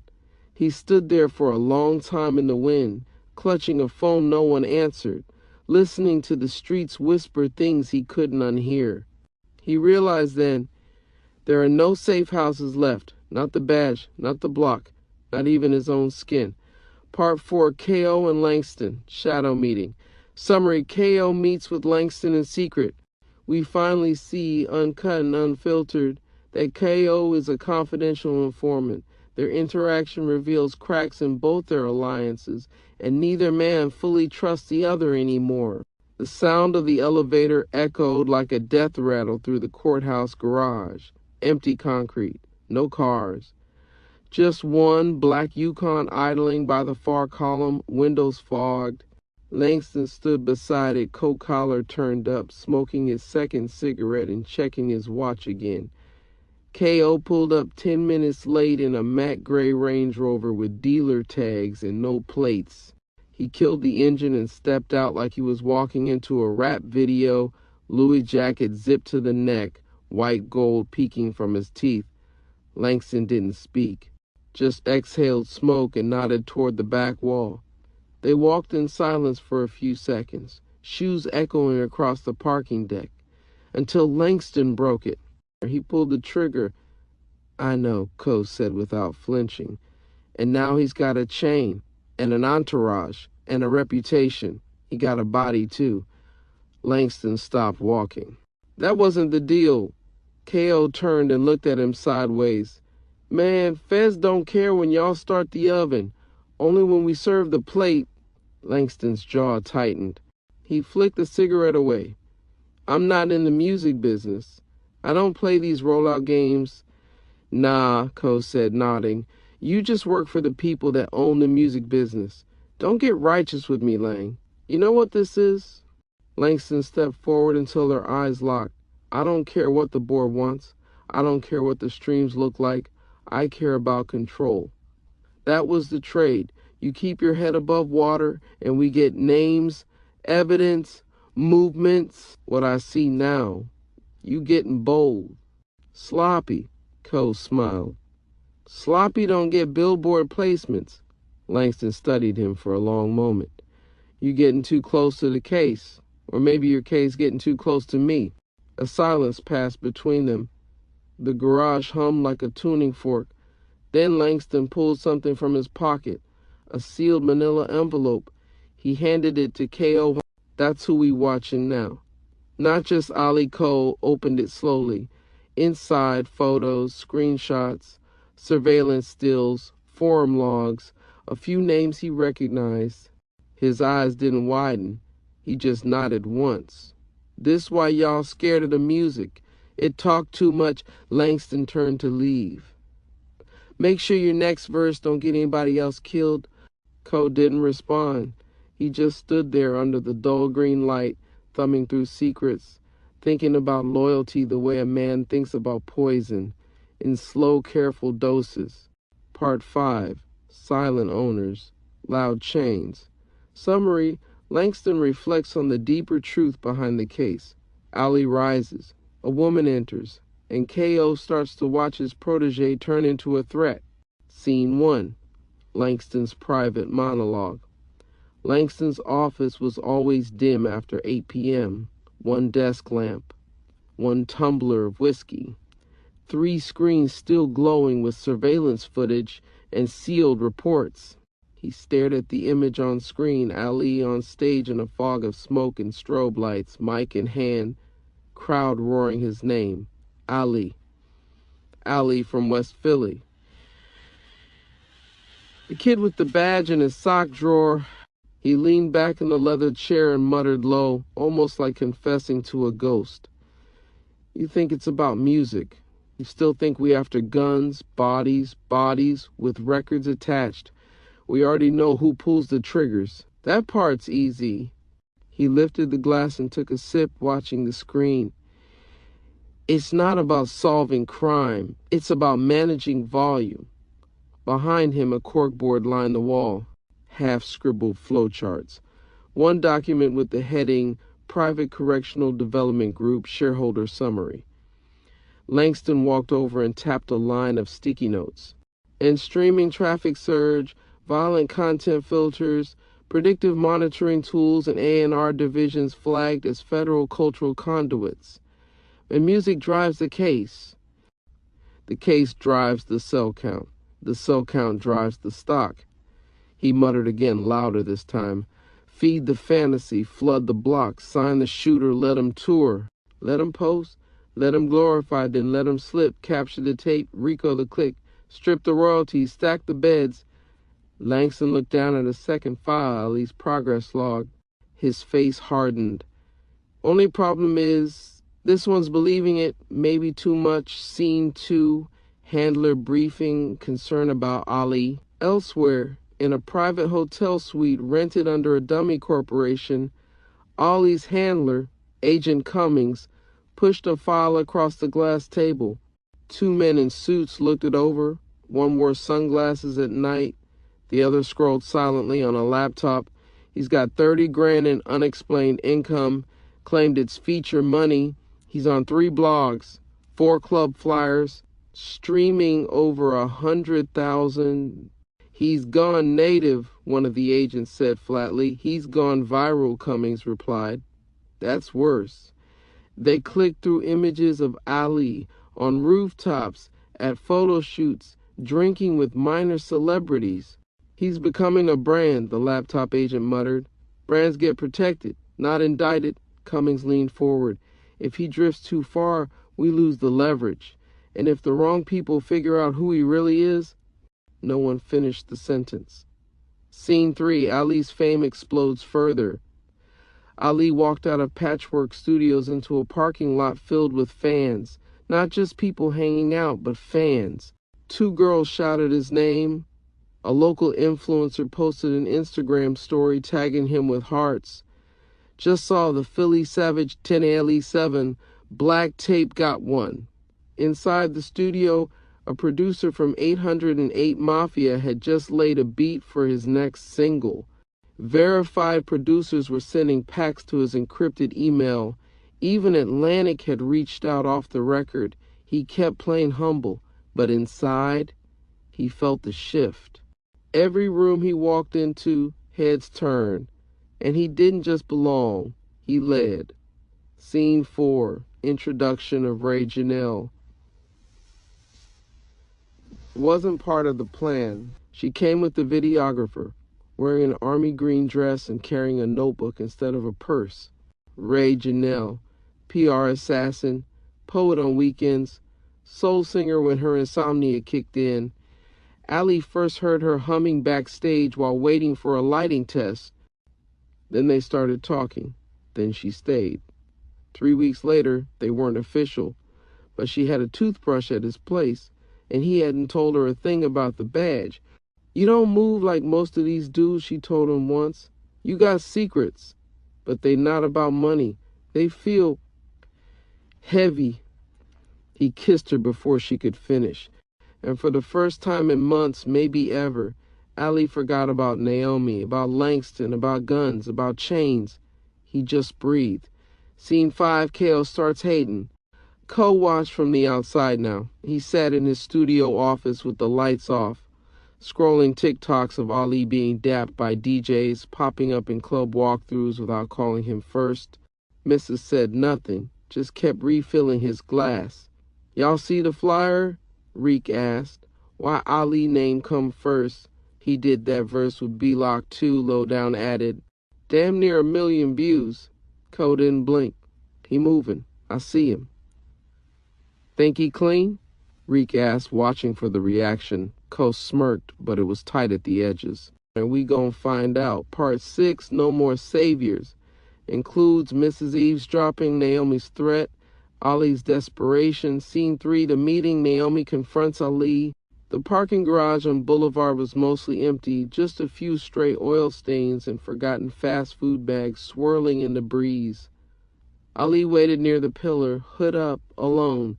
No chain, no distractions. Naomi's headlights swept the shadows as she pulled into the third level. She stepped out tight-lipped, her posture already loud with anger. "We need to talk, now," Ali exhaled. "I told you, Ray isn't part of this." "She doesn't have to be," Naomi snapped. "You're drowning and you don't even see it. You got the chain, the car, the girl, and a TikTok fan base. What you don't got is control." Ali stepped forward, lowering his voice. "You jealous? Don't play with me," she hissed. "You're too deep, Ali. If they find out who you are, if KO finds out, you're not getting pulled. You're getting buried. And now you've got a whole woman in your bed who doesn't know she's sleeping next to a case file. Naomi, I swear to God, if you don't start moving smarter, I'll expose you myself." Silence. Ali blinked, the words landing heavier than any threat Langston had ever thrown. "You would do that?" he asked quietly. "If it means keeping you alive?" "Yes." "If it means stopping you from becoming the very poison we were sent to flush out?" "Absolutely." Ali reached into his pocket, pulled out a money clip, easily 15 grand. "Here, you want quiet? I'll buy it." Naomi recoiled, looking at the cash like it was diseased. "Wow," she muttered. "That's who you are now? Throwing hush money like one of them?" "It's not like that." "No, it's exactly like that." "I don't need your blood-stained bills, Ali. I need you to wake the hell up." She turned, heels echoing as she stormed off toward her car. Ali stood frozen, money still in hand, shame curdling in his throat. Scene 3B, Mrs. eavesdropping on Ali and Naomi. 30 feet away, hidden behind a service stairwell, Mrs. crouched with her camera phone. She'd followed Ali since he left the Ray event, some instinct twitching in her ribs.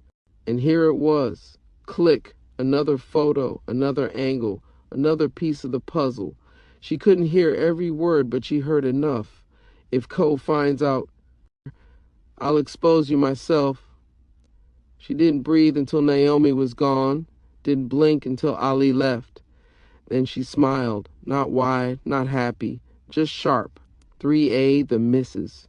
Ali had just slipped into the back hallway of the studio where he usually took his quiet smoke break. The air was still thick from last night's blunt rotation and half-dried Red Bull on the floor. He was lighting up when the door behind him creaked shut. Mrs., all black, no sound, just her, leaning against the door with that slow grin that never meant anything good. "You handle your little lover spat?" Ali tensed. "You followed me?" She stepped closer. "I watched," she whispered. "Heard just enough to know who you really are, officer." She let the word twist in her mouth like honey laced with poison. Ali's hand instinctively dropped near his waistband. "Don't flatter yourself," she said. "If I was going to smoke you, I would have done it already." She got close. Too close. "But that ain't what I want." Her fingers brushed the hem of his hoodie. Ali stared, frozen. "I've been wanting to suck this dick since you walked into the studio in them tight-ass jeans," she murmured, eyes locked on his. His jaw clenched. "What's your angle?" "I keep your little secret," she said, breath grazing his neck. "And you let me play with my favorite toy once in a while." She slid down his zipper without waiting for a yes. Just her rules, she took out his penis and licked along the shaft, gave it a firm hold, and began to suck, spit, and suck at a steady pace. Ali closed his eyes, and for the first time since Ray, he felt nothing but powerlessness. Mrs. sucked away as she moaned. She looked Ali right in his eyes. Then she stopped, stood up, and pulled her pink laced panties down around her ankles, never losing eye contact. She gripped his hoodie, turned, and bent over. "Put it in me, Daddy," Mrs. said seductively. With every stroke, he went deep inside Mrs. She let out a loud moan and looked back at Ali with a look of passion. Ali knew he made a mistake, but damn, it felt good. Scene 5, Naomi and Mrs. The gun reveal. Later that night, Naomi closed her front gate behind her. She didn't see Mrs. step out from the shadows across the street. "You talk too much," Mrs. said. Naomi turned, and the barrel was already raised. "Walk." They moved down the alley, into darkness, into pressure. Mrs. pressed the gun harder. "What's he to you? Why are you threatening him? Who is he?" Naomi didn't answer. "Don't make me pull it," Mrs. warned. Naomi's voice cracked, not from fear, but from rage. "He's undercover." "Okay." "He's a cop." Mrs. went still. "Say that again." "He's working a case. Black tape, KO, all of it. He's not one of you." Silence. Then Mrs. stepped back, eyes gleaming. "Appreciate the clarity." She turned and walked away. Naomi stood there, heart thumping. For the first time, she wondered if she just killed the man she tried to save. Ali had just slipped into the back hallway of the studio, where he usually took his quiet smoke break. The air was still thick from last night's blunt rotation and half-dried Red Bull on the floor. He was lighting up when the door behind him creaked shut. Mrs., all black, no sound, just her, leaning against the door with that slow grin that never meant anything good. "You handle your little lover, spat." Ali tensed. "You followed me?" She stepped closer. "I watched," she whispered. "Heard just enough to know who you really are, officer." She let the word twist in her mouth like honey laced with poison. Ali's hand instinctively dropped near his waistband. "Don't flatter yourself," she said. "If I was going to smoke you, I would have done it already." She got close. Too close. "But that ain't what I want." Her fingers brushed the hem of his hoodie. Ali stared, frozen. "I've been wanting to suck this thing since you walked into the studio in them tight-ass jeans," she murmured, eyes locked on his. His jaw clenched. "What's your angle?" "I keep your little secret," she said, breath grazing his neck. "And you let me play with my favorite toy once in a while." She slid down his zipper without waiting for a yes. Just her rules, her pace. Ali closed his eyes, and for the first time since Ray, he felt nothing but powerlessness. The worst kind, the kind you give away. Chapter 6, The Trap Tighter Than Steel, Part 1. Mrs. keeps the secret, for now. Summary: Mrs. doesn't run to KO. She doesn't say a word. Instead, she savors the power of knowing who Ali really is. The next morning, Mrs. sat at the breakfast bar in KO's penthouse suite, drinking coffee from a matte black mug that read "Play No Games" in metallic script. Sunlight poured through floor-to-ceiling windows, painting her thigh tattoos gold. She scrolled Instagram with one hand, chewing on her bottom lip. Ali's face showed up twice in the first minute. One post was a snippet from his rooftop performance last night. Another was a clip of Ray Janelle laughing at his side in the studio. "Y'all see the way she look at that boy? She finna fall in love with a trap poet." Mrs. smirked. "Bitch don't even know he a fed." She clicked her phone off and slid it across the counter. Cole walked into the kitchen shirtless, brushing his teeth. He nodded at her but said nothing, his focus elsewhere. She studied him. No point in telling him. Not yet. Cole didn't move without planning 5 steps ahead. If he knew about Ali's real identity right now, he'd blow it all up, and the case would disappear into federal shadows before she got to cash in on any of it. Besides, Ali had just crossed a line he couldn't uncross, and Mrs. liked her men nervous. Later that day, Mrs. walked into King Cut's Barber Lounge, a spot she rarely visited but made a show of now and then to check on the hood. It was the kind of place where whispers travel quicker than clippers. "You hear about that boy Ali? Yeah, Philly cat? Homie got that Ray girl strung out like guitar strings. I heard Cole about to drop a joint tape with him." She smiled. "Not if I play my hand first." Mrs. sat in the corner chair, flipping through a gossip mag, but her mind was already mapping next moves. Back at the studio, Ali walked through the hallway like a ghost. The lights felt too bright, the sounds too sharp. Every face that looked at him made him wonder if they knew. He didn't know if it was worse that Mrs. hadn't said anything, or that she could say everything at any time. His phone buzzed. "Ray, studio at 6, you good?" Ali, "Yeah, just moving." He stared at the text for a long time before tucking his phone away. He wasn't just playing a role anymore. He was playing for survival. Chapter 6, The Trap Tighter Than Steel, Part 2. Ali faces Ray after the Naomi fallout. Summary. Ray confronts Ali's growing distance.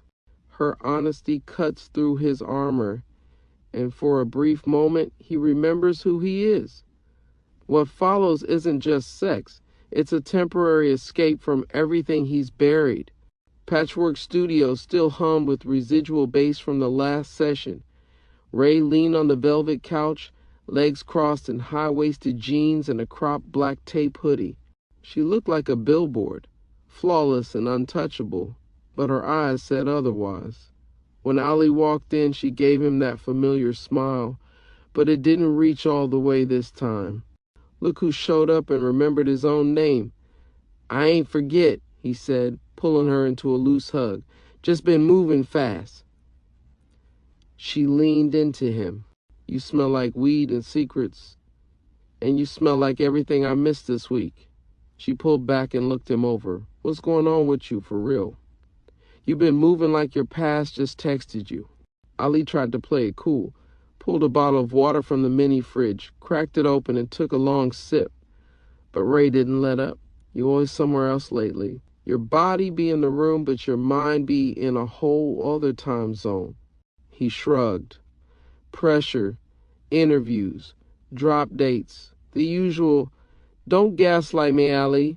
You think I ain't been around this industry long enough to see a man drowning in something he ain't talking about?" He finally turned to face her. There was a tightness around his mouth. His hands opened and closed at his sides like he wanted to fight but didn't know who. I ain't been myself." "Then come back," Ray said, stepping in close. "I miss that version of you, the one who didn't flinch when he looked me in the eyes." They stood there in silence, her chest pressed against his. His hoodie smelled faintly like Ray's body spray from nights before, like citrus and sage and danger disguised as peace. He lowered his head, forehead against hers. "If this all vanished tomorrow, would you still ride?" "I don't ride for ghosts," Ray said. "I ride for the man who lets me see all of him, even the broken parts." Ali's mouth found hers before the next breath. It wasn't rushed. It wasn't just lust. It was desperation and clarity braided together. She slid the hoodie off his shoulders. He lifted her onto the velvet couch, hands trembling with the need to feel something real, something untouched by cases or cameras or contracts. She whispered his name like it was a song he forgot how to write. He held her like he was afraid of waking up. And when they moved together, it wasn't to escape the world outside. It was to remember that inside this mess, this blood-stained climb to nowhere, they could still create something human, even if just for tonight. Chapter 6, The Trap Tighter Than Steel, Part 3, Langston and Handler Strategy Meeting. Summary. Behind closed doors, the federal machine recalibrates. Langston knows Ali is slipping. Cummings sees it too. The suits want arrests, but what they're building is a war. The meeting wasn't in a field office. It wasn't in any government building, actually. It was in a minimalist glass conference room inside a corporate tower off Peachtree, a building that bore no official seal, no visible security, and no reason for anyone to believe federal decisions were made there. Langston sat at the end of the table, no tie, sleeves rolled to his elbows. His eyes were sharp, the skin around them paper thin from too many late nights watching footage. Cummings, one of the senior handlers, wore a gray tailored suit and a permanent frown. His leather folder sat unopened in front of him. On the far end was a woman known only as Mills, not her real name. Black pencil skirt, burgundy lipstick. She represented the corporate investors, or the board, as Langston liked to call them under his breath. Ali's getting sloppy, Cummings said flatly. He's getting visible, Mills corrected. Which means you're doing your job. The more they trust him, the closer we get. Langston raised a brow. He's not chasing arrests anymore. He's chasing airplay. So push him, Mills said. You need a body? Make him follow one. We've given him room, Cummings added. We wanted an organic entry. But if he doesn't deliver actionable evidence by next quarter, he's out, Mills finished. Pulled and exposed. Langston stared at her for a long second. He's in too deep to come back out clean. That was always the point, she said without blinking. Later, outside the tower. Langston stood on the balcony alone, staring down at midtown traffic. He pulled out his phone, scrolled through messages, stopped at Ali's last text, got something. Not sure how deep yet. He tapped the contact. Didn't hit call, just stared. You better figure it out, son, he muttered. Before they decide to burn the whole board, Chapter 6. The Trap Tighter Than Steel, Part 4, Trey's Return and Warning, Scene 5A. Trey reveals himself. The streetlights cast long shadows across the cracked pavement in front of Ali's duplex. It was late, closer to 3 a.m. than 2, the kind of hour when silence felt like pressure. A time too quiet to be safe. Ali had just stepped outside to breathe. Too many thoughts in his head. Naomi's threats, Ray's trust, Mrs.'s silence, the feds, the fans, the followers. He rubbed his temple, then noticed the same black Buick that had been parked down the street on and off for the past 2 weeks. Tonight, the engine was off. Windows fogged just enough to raise suspicion. Ali reached behind his waist but didn't draw. Then, driver's side open. Trey stepped out slowly, both hands visible. Yo, it's just me. He looked thinner, twitchier. His hoodie hung off his frame like a coat draped over bones. Been out here for a minute, watching. I ain't armed. You know I ain't stupid enough for that. Ali's voice was low, measured. You got 1 minute. Trey looked around and took a few steps closer. I know what you're doing, bro. I know who you really are. Ali said nothing. And I know what they're doing, too. Scene 5B, the conversation. System exposed. They stood in the middle of the street, 2 shadows talking like ghosts. Street light flickering above them like a busted truth bulb. Trey kept his voice tight. They ain't just running surveillance and building RICO cases, man. They feeding it. Feeding what? The whole pipeline. Music, beef, guns, indictments, prison beds. It's all the same river. Different banks. Ali frowned. What you talking about? Trey pulled a folded piece of paper from his hoodie, handed it over. It was a spreadsheet, highlighted names, release dates, private prisons, record labels, shareholders. Ali's stomach twisted as he scanned it. This real? They make money off you twice. First, you sell poison on wax. Then they lock you up for distributing poison in real life. And they own the cell they put you in.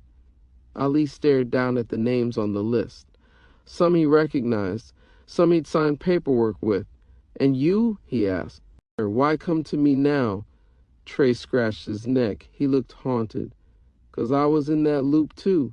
Did what I had to do to stay out. Thought helping them meant freedom. But it's slavery with features, bro. So what now? Now? I disappear. I got enough saved to ghost. But I figured I owed you that much before they turn you into the next viral obituary. Scene 5C, Trey's warning and exit. Ali folded the paper, slid it into his jacket. You should have told me sooner. Would you have listened? Ali didn't answer. Trey stepped back toward the Buick. You already in too deep. Just don't drown trying to climb out. You think they'll let you go? They won't. Best they'll do is cash you out or bury you under charts and charges. The door creaked open. They don't want peace. They want headlines, streams, and then bodies. He paused. And you're the new poster boy. With that, he got in and drove off. Slow, careful, like a man who knew exactly how long he had left. Ali stood there alone, the truth humming like static in his chest. For the first time in a long time, he didn't feel like a detective, or a rapper, or a man on a mission. He felt like a pawn on the edge of a board he never asked to play on. Chapter 6, The Trap Tighter Than Steel. Part 5, Blowback. Summary: KO notices Ali's rising fame. The handlers push for war, Naomi's guilt peaks, Trey is silenced, and deeper agents begin circling the empire behind the music. Scene 6A, KO notices the shift. Ko sat in the corner booth at Blue Flame, untouched Deuce sweating next to a platinum ashtray. His eyes weren't on the dancers or the bottle girls. They were locked on the flat screen above the bar. Ali's new single blared from the speakers, his voice cutting through the haze like prophecy. Trap dreams turn to labels, plug deals through your cables. They stream your lies, indict your pride, and drop your name on tables. The crowd vibed, fans recited every word. Even the DJ spun it back twice, KO's jaw flexed. This motherfucker got fans in my club now. Lowdown leaned in. That joint with KOD went gold in 2 days. Word is streaky from 2 more beats got Ali on a summer tour package. KO nodded slowly. Every interview they ask about him, every thread got his name next to mine. He tapped his Cuban link on the table like a ticking clock. Niggas forget where this whole wave came from. Scene 6B, handler meeting, orchestrated beef. In a sleek boardroom 2 floors above a midtown PR firm, the real playbook was being written. Langston sat at the end of the table, brow furrowed, surrounded by slick-haired label execs and one stone-faced woman from the fund. "You've been asking us to build the case," one exec said. "We're giving you momentum, but it needs blood, not just bars." "The moment they clash," added the woman, "streams go through the roof. Comment wars. Blog clickbait. That's what fuels the paper." Langston tapped the side of his pen. "They're not dumb. KO don't move on accident. And Ali's starting to think he's legit." Another agent slid a folder across the table. "Then let's give Ko a reason." Langston opened it. Photos. Surveillance stills. One of Mrs. in Ali's lap, head bowed. Another, blurred but unmistakable, of what came next. Langston exhaled hard. "Jesus Christ, the beef starts here," the exec grinned. "We just fanned the fire." Scene 6C, KO shown the photo. Secret rage 2 nights later, a burner phone buzzed in KO's lap. No message, just a single image. He stared at the screen for 10 long seconds, jaw grinding. "Mrs." He stood slowly from the back room of Black Tape Studios, shoulders squared, hands loose. He didn't speak on it, didn't show it. He just nodded once, pocketed the phone, lit a blunt, and made a new note in his mind. Ali gonna bleed for that. "And Mrs.? Mrs. gonna beg." Scene 6D, Naomi's desperate call. Ali's phone rang at 1:14 a.m. Naomi again. He let it go to voicemail the first time, then answered the second. "What now?" he muttered. "Ali, I can't hold it anymore. What are you talking about?" "Mrs. knows I know something. I can't lie anymore. I'm going to tell her." "You do that and you sign your death certificate," Ali snapped. "Are you out of your mind?" "I didn't ask for this. I was supposed to protect you, remember? I didn't sign up to get blackmailed or followed." "Naomi, listen, where are you?" "Home, for now. Pack your shit. Go to your sister's in Savannah. You hear me? Lay low. Don't call nobody. What about you?" "I'll handle it." He hung up. He didn't feel like a cop. Didn't feel like a rapper. He just felt surrounded. Scene 6E, Trey's death, found in the Buick. 2 nights later, Trey was found slumped in his black Buick in the Glenwood parking lot. 245 slugs in the chest. No forced entry. No witnesses. No suspects. No one spoke about it publicly. But inside Black Tape, the silence got colder. The paranoia thicker. Scene 6F, clean federal agents circle the case. Special Agent Nia Briggs from the Department of Justice's Civil Oversight Division reviewed a batch of intercepted emails. They all pointed in one direction, a link between music distribution, court indictments, and prison occupancy rates. She and her partner, Agent Elijah Sorrell, met in an Atlanta warehouse turned briefing site with 5 sealed boxes of evidence. "You think this goes all the way up?"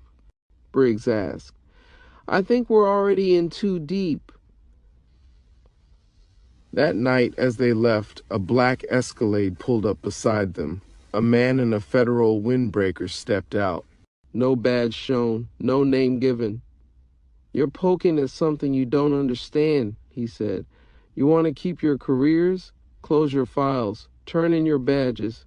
Briggs stared. "That a threat? That's a map out of hell." He got back in the SUV and vanished.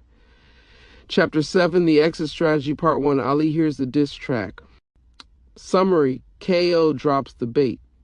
The industry lights a match. And Ali realizes there's no neutral ground left to stand on. The beat dropped like a warning shot. Ali stood in the back office of Lux Studios, chain around his neck, 2 joints in rotation, and his engineer slouched in a swivel chair scrolling through TikTok memes. The speakers rattled the drywall. Cole's voice crackled through. "Heard that boy from Philly think he got stripes. Ain't never touched the mud, but he bark like he bite." Laughter echoed from the hallway. Even the intern watching the session door looked up, raised his brows. "Yo, Cole really said that?"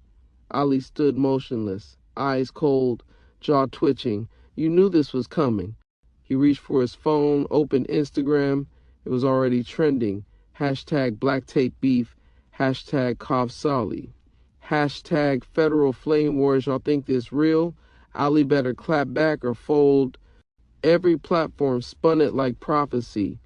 The labels didn't have to fan it. KO had set the fire himself, or so they thought. Part 2, Decision to Leave Black Tape. Ali left the studio without finishing his session. By the time he hit I-20, his mind was already stacking exit plans. Cars, accounts, burner phones, safe houses. He still had Langston's number memorized but hadn't called in a week. He passed a billboard with his own face on it, Ali in gold aviators, and an iced-out chain that read FED. Fans thought it was a rap alias. They really got me playing myself. He turned off the highway, took the long back road toward the penthouse, the secret one, where only 2 people had ever been. Part 3, Final secret meeting with Mrs. She was already there when he arrived, barefoot, tank top, hair twisted up like she didn't plan to stay long but looked good doing it. She didn't say hello, just watched him walk in like a storm cloud. "You heard the track?" Ali locked the door behind him. "Yeah." She walked to the window, lit a cigarette. "You gonna clap back?" "I'm leaving, Mrs." That made her turn. "Leaving what?" "All of it. Black Tape, the handlers, this whole fucking charade." She blew smoke toward the ceiling. "You sound like a man about to run." "I sound like a man who's tired." Part 4, Sex and emotional bait. The air between them thickened. Ali stepped forward, slow, eyes locked on hers. She didn't flinch. She never did. "You think Kale's not gonna find out we here again?" "He already knows," Ali said. "And that don't scare you?" He looked her over. The way she bit her lip when she was thinking. The way she leaned on silence like it was her armor. "You scared, Mrs.?" She dropped the cigarette in a glass of water and stepped into his space. "I've been wanting to feel this dick again since that last time you told me you was leaving." She undid his belt. No rush, no hesitation. "You ain't good at goodbye, Ali. You ain't built for walking away." And just like that, they were back in it. Lips clashing. Clothes dragged across the penthouse floor. No trust, no love, just power, just bodies. Just 2 people who knew too much and gave too little. Part 5, Ali's plea, "Come with me." Afterward, she laid across his chest, tracing circles on his stomach. He reached into the drawer of the side table, pulled out a Louis duffel. "That's 50 bands," he said. "Yours if you roll with me tonight." She didn't look up. "You want me on the run with you? I want you close." "Why?" He hesitated. "Because I don't know who the fuck I can trust anymore," she laughed. Soft, cold. "Then you already know the answer." Part 6. Mrs.'s response and exit Mrs. slid off the bed. No rush, no anger. She dressed in silence, grabbed the bag, slung it over her shoulder, paused at the door. "I'll think about it," she said, "but you better think twice about trusting a woman who knows what your blood smells like." The door clicked shut behind her. Ali sat there, still half naked, heart beating like a ticking clock. She was gone. But the fuse had just been lit. Chapter 8. Escalation and Consequences. Scene 1. KO's quiet retaliation begins. KO didn't reply with a diss track. He didn't make a video, didn't tweet, didn't post one single thing on social media. That silence was the scariest part. Because what Ko did do, quietly, calmly, was start flipping Ali's people. Ali's engineer disappeared. His stylist quit mid-tour, and a weed plug from the east side, once reliable, sold him a bad batch and ghosted. Word spread in circles only real street heads still trusted. Ko got hitters watching Ali's spots. He ain't talking, he moving. At a dice game on Cleveland Ave, a guy who once begged Ali for a feature now refused to make eye contact. Even Ray's hairstylist pulled her aside during an appointment. "I love Ali's music, sis, but don't stay too close. Niggas is playing for keeps now." Scene 2. Mrs. makes her move. Mrs. slid back into Ali's world with ease. Tight jeans, perfect lashes, and that sly smile like she already knew his secrets before he said a word. They met in the same penthouse. She brought wine this time. No lingerie, just silence and eye contact. After sex, she lit a joint and exhaled toward the ceiling. "You know KO got real enemies, right? Ones that don't do interviews." Ali adjusted his watch. "I ain't worried. Niggas talk." "That's the thing," she said, leaning closer. "He ain't been talking, just watching, planning. You trying to scare me?" "No," she said softly. "I'm trying to warn you." She kissed him on the cheek before leaving. And that's when he noticed the little smirk. She knows something. Scene 3. Ray digs deeper. Ray couldn't sleep. Something about the way Ali brushed her off, the way the energy shifted, it crawled under her skin. She called an old acquaintance, Yo-Yo, a producer who used to be KO's intern. They met at a smoothie spot in Edgewood. Yo-Yo looked around before he sat. "You didn't hear this from me, but the label's pushing this beef. It ain't real. It's orchestrated." "For what?" "Money, streams, drama, all that. But it's deeper. They picked the next one to fall. They already built a story around Ali. They making him the fall guy, Ray." "Or why? Because someone's got to die for the album to go diamond." She left shaken. Ali wasn't in control. He was the sacrificial headline. Scene 4. Langston's breaking point. Langston stared at the USB drive in his drawer. He had just finished a tense conference call with internal investigative oversight. They weren't asking anymore. They knew. "If you obstruct," the caller warned, "we'll consider you part of the machine." Langston wiped his face, leaned back in his chair. Years of work. Undercover plants. Case files built on artists whose only crime was surviving. He opened a secure note on his phone and began typing. "They're using the music. They're pushing content tied to the prison industrial complex. The more violent the song, the longer the sentence." Then he paused. Ali doesn't know yet, but he will. Scene 5. Moneybag Records launches.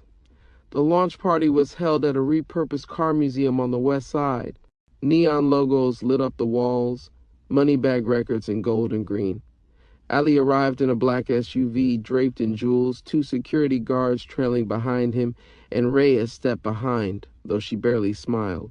Industry heads, influencers, producers, A couple of reality stars, and even a TikTok comedian made appearances. Ali stood at the front and grabbed the mic. "We not asking for a seat no more," he said, eyes scanning the crowd. "We buying the table." Crowd erupted. Bottles popped. But in the far corner, Mrs. watched him with cold eyes. And outside, parked behind the food trucks, a black Suburban sat idling.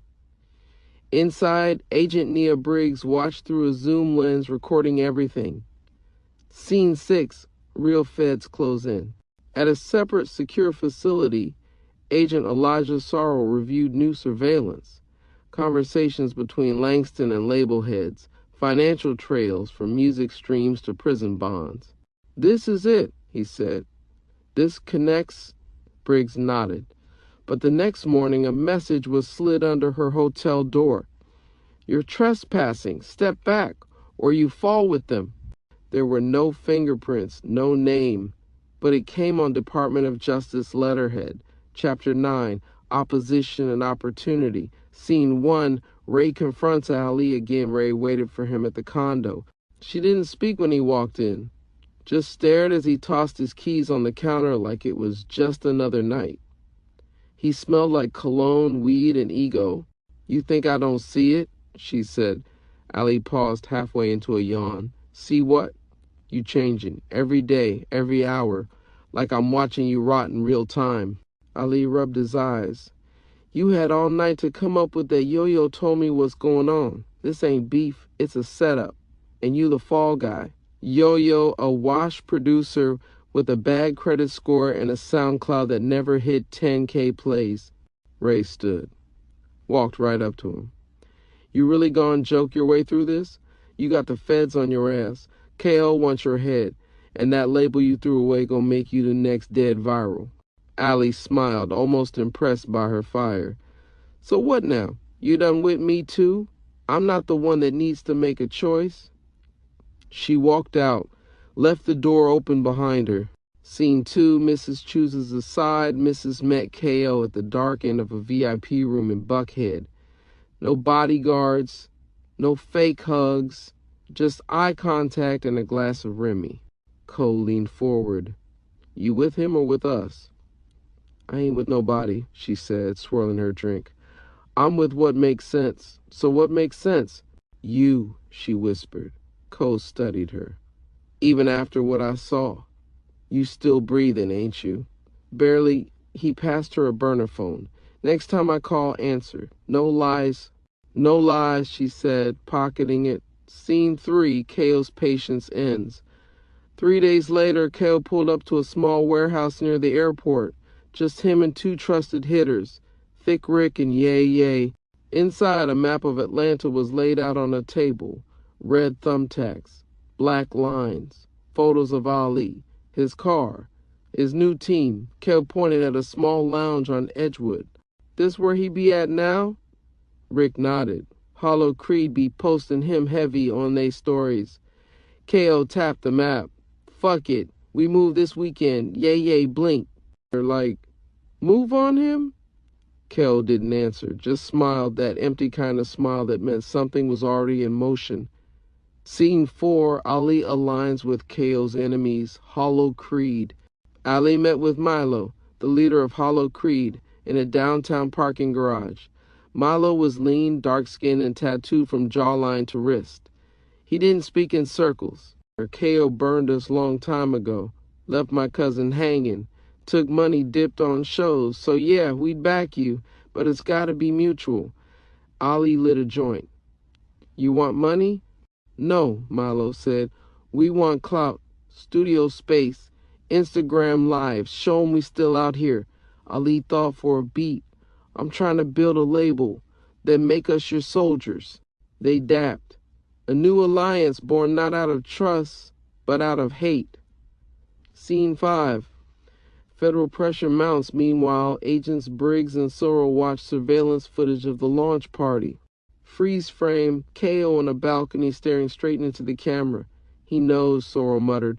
"They all do," Briggs replied, "but none of them scared enough to stop."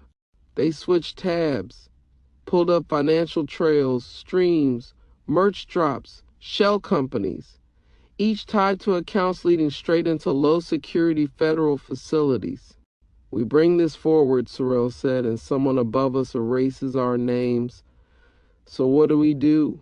Briggs closed the laptop slowly. "We wait, we watch, and we pray these kids don't die before the truth comes out." Chapter 10, The Knockout and Aftermath. Scene 1, Confrontation at the Pop-Up Event. The pop-up was already out of control. It was hosted in the open-air lot behind a sneaker boutique in Midtown Atlanta, Ali's first public Moneybag Records activation. Free gear, a surprise guest list, and street buzz bubbling with rumors of a Hollow Creed collab. But that wasn't the headline anymore. The crowd shifted like a school of fish when Cole's black Escalade pulled up across the street. His door opened slow. He stepped out with Yay Yay and Thick Rick, no expression on his face. A hoodie pulled low.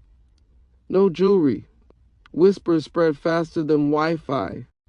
"Yo, that's KO. He here? Ain't no way they both about to be here." Ali was already on stage handing out hoodies with the Moneybag logo stamped on the back.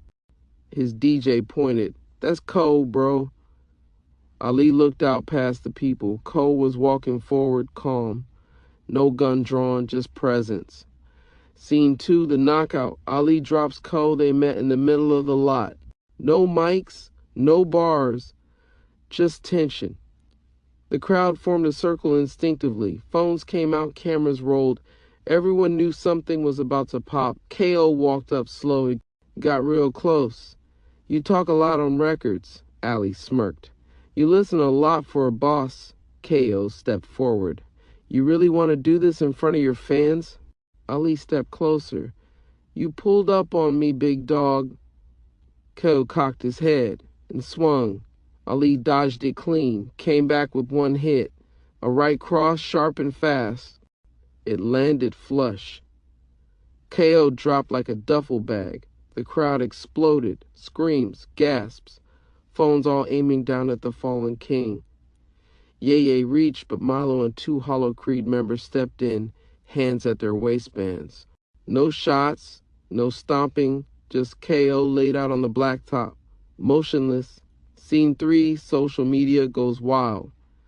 By nightfall, the clip had already hit 10 million views. Hashtag Ali knocked out Co. Hashtag Moneybag victory. This the biggest L in rap since Meek. Ali got them hands. FR. Is KO still sleep? Parody accounts were popping up with KO memes. Edit videos had him falling in slow motion with gospel music. T-shirts were already in production. Ali leaned back on his hotel balcony, smoking a blunt, scrolling Twitter, watching the carnage unfold. He didn't even flinch. Scene 4, Mrs. makes her move. Mrs. showed up that same night, all red everything, red nails, red lips, red heels that echoed through the marble hall as she entered Ali's suite. She didn't ask how he felt, didn't ask how Cole was. She climbed into his lap and whispered in his ear, "You did what I've been wanting to do for years." She kissed him hard. "I want in, Ali. First lady of Moneybag, no more side deals, no more secrets." He stared at her. "This ain't a beauty pageant, missus. It's a war." "Exactly. And you need a queen."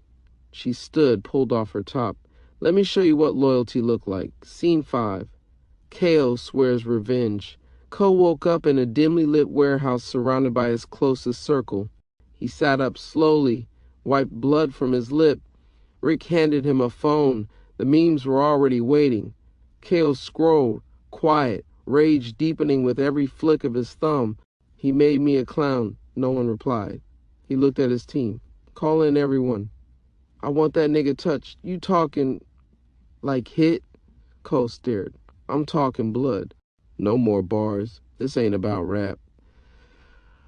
Scene 6, Hollow Creed stakes their claim. That same weekend, Hollow Creed dropped a video on YouTube, titled "We Outside," Hollow X Moneybag official anthem.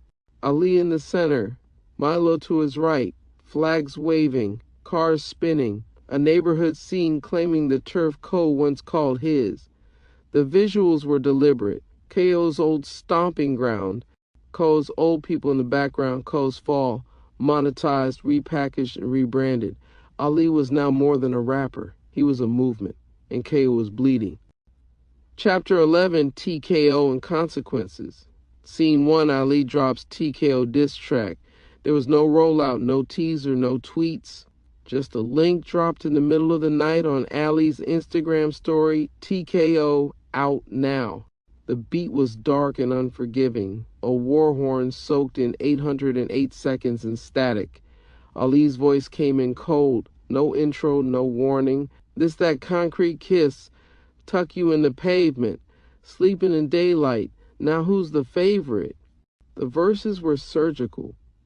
Bar after bar aimed straight at KO's pride, his career, his losses. And then came the hook. That's why they call it TKO. First punch had you sleeping on the corner store. Your crew watched like fans at a murder show. Moneybag raised me, now I run the globe.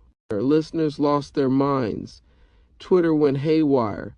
The beat alone became a TikTok trend. And KO, he was still silent.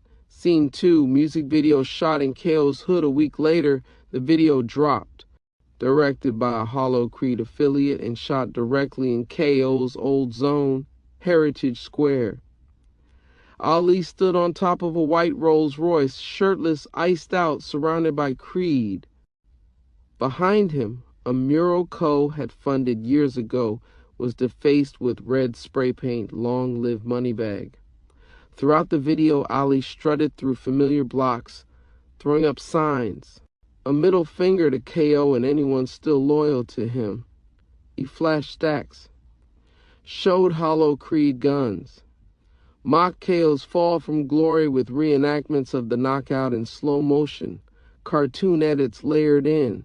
The comments were brutal. He did this in his hood? Oh, Ko done. Ali not even rapping anymore, he bullying. This ain't music beef, this street obituary bait. Scene 3, Hollow Creed as backup. Milo stood behind Ali in every scene. No words, no smiles, just presence. Hollow Creed made it clear they weren't just co-signing, they were vouching with muscle and war readiness. The final shot of the video, a drone rising above the neighborhood, panning out over KO's block, now flying a Moneybag banner off a telephone pole. Scene 4, Ali taunts with gang signs. Throughout the video and in behind-the-scenes clips, Ali threw up new gang signs that clearly align with Hollow Creed. Flashing hand signs to the camera, wearing a black and teal bandana tucked into his back pocket. No subtlety, no deniability. Even industry heads started backing off. He wasn't just rapping anymore, he was inciting. Scene 5, KO's fury deepens. KO didn't say a word publicly, but those around him noticed the shift. No more jokes, no more pep talks. He sat in a basement studio watching the TKO video on loop over and over until his phone rang. He didn't answer, he just stood, unzipped a duffel bag. Inside were gloves, not boxing gloves, not designer surgical gloves. We end this now, he told his team. Tonight? No. Vegas. Scene 6, Ali Sprinter shot up in Vegas. The show in Vegas was massive. Ali headlining at Hypex Arena, shoulder to shoulder with superstars. The crowd was pure energy, cameras flashing, lights strobed. Ali finished the set with TKO, crowd eruption. But outside, in the loading dock alley where his black Sprinter waited, 100 shots rang out from a black Charger with tinted plates. No one was hit. Ali wasn't in the van. He had stayed for an after-party interview. But his driver and 2 junior team members barely made it out alive. The van was Swiss cheese. The footage hit TMZ in under an hour. 100 rounds fired at rapper Ali's van in Vegas. Attempted hit. Scene 7, feds mark Ali for intervention. At a federal safe house, Agents Briggs and Sorrell sat in silence watching the TMZ clip on loop. Briggs sighed. This has to stop. Sorrell nodded. We wait another week. Someone dies. They opened a sealed envelope labeled Operation Dollhouse to Stage 3. What is it? Briggs asked. Leverage, pressure, threat. They stared at Ali's name, a rising star drowning in blood and algorithm money and still climbing. Chapter 12. Betrayal, Exposure, and Replacement. Scene 1. Mrs. releases the tape. It hit the internet like a missile. The title was Bait. Ali, Moneybag Secret Heat, NSFW exclusive. A 1-minute teaser clip went viral in hours. Then came the full drop leak to every major gossip blog, reposted by burner accounts, chopped into reaction videos and slowed down reels. Ali, Mrs. No disguises, no blurred faces. She wasn't ashamed. She leaned into it, posting a photo the next day in Ali's hoodie with the caption, "Y'all just now seeing what I had first eye." Podcasters called her the Cardi B of street smut. Clubs booked her. A cosmetic brand sent her a deal. Scene 2 raised internal conflict. Ray found out mid the photo shoot. Her phone buzzed non-stop. Her hairstylist was whispering in the back. The makeup artist kept checking Twitter behind the ring light. Then she saw it, frozen, watched it, twice. When Ali called later that night, she let it ring 4 times before answering. "You just gonna let it out like that?" she asked, voice cold. "I didn't leak nothing. She did that." "You didn't stop it either." Silence. "You leaving me?" he asked, casual. "Should I?" "No, it ain't true. But what if it is? You gonna leave me for being a star?" She didn't reply. She stayed. Not for him, but for the spotlight. Scene 3, Naomi learns in the shadows. Naomi sat in a dark motel room outside of Macon, Georgia. The only light came from the laptop screen.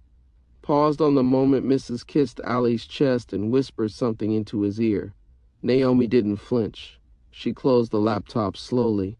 Poured herself a shot, stared into the silence. Ali was gone, but she wasn't done. Scene 4, Handler's monologue. This is how it's supposed to unfold. The handler sat in a glass-walled office high above downtown Atlanta. The blinds were closed, the lights were dim, a cigar burned slowly in his hand. The video played on a muted loop behind him. He poured whiskey, smiled. "You see that?" He said to no one. "That's influence, that's virality, that's the product." He clicked over to a dashboard. Analytics, streams, trending hashtags, mentions. They don't understand. This isn't just rap. This is policy. This is population management through celebrity addiction. He chuckled, sip. Ali thinks he's a king. But kings are only useful when they raise armies. Scene 5, clean federal agents get too close.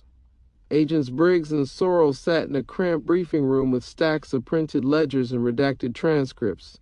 They were close, too close. "This isn't just an artist. He's being used as bait," Briggs muttered. "This label, half their profit runs through shell accounts tied to correctional facilities." The door opened. Another agent, one neither of them recognized, entered silently, dropped an envelope on the table and walked out. Inside was a single note. "Back off. Consider this your final warning." Scene 6, KO learns he's no longer needed. KO sat in a cluttered studio, old trophies, dim lights, dust on everything. The diss track, the knockout, the tape. His silence had been demanded. But now it felt like exile. His handler called, voice distant. "Let it blow over, KO. This'll pass." "I should respond. Let these niggas know. You don't need to. Trust me.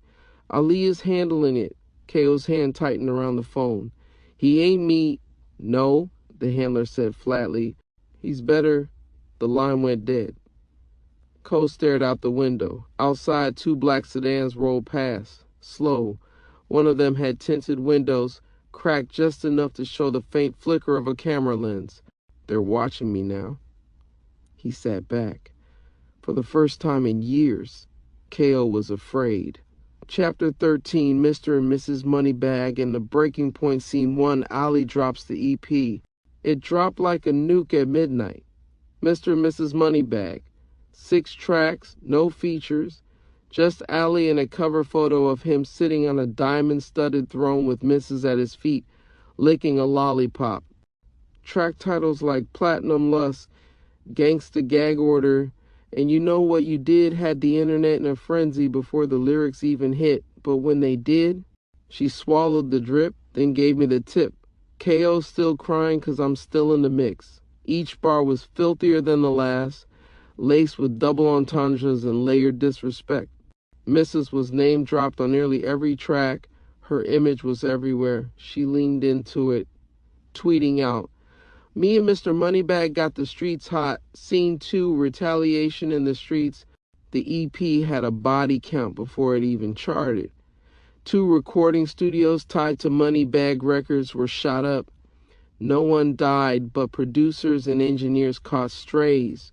Police presence intensified at every show, but it didn't stop the crowds. One venue canceled. Another got hit with tear gas. A third was swarmed by fans when Ali tried to perform Apple of Your Eye live.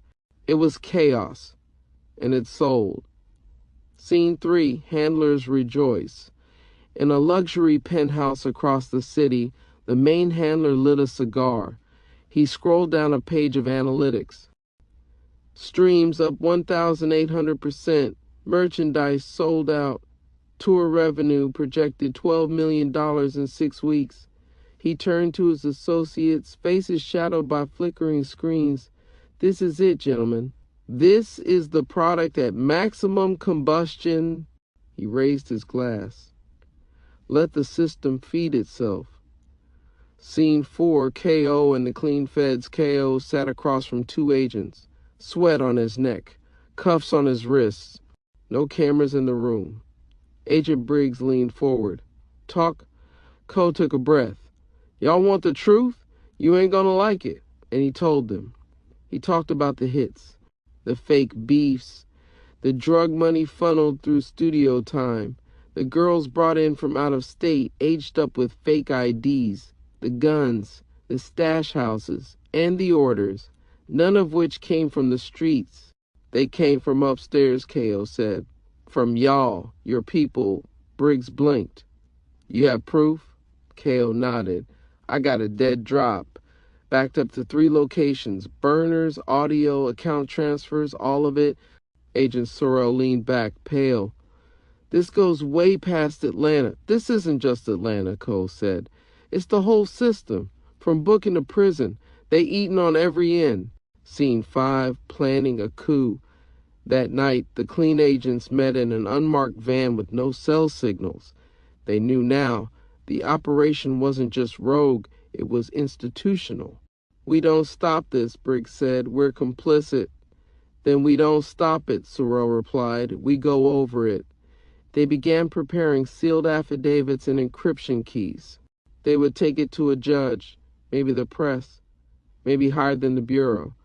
But they knew the danger. They were now targets. Scene 6, Mrs. the Opportunist. Ali and Mrs. did a shoot in Times Square with giant money bag chains around their necks. The cameras flashed. Fans screamed.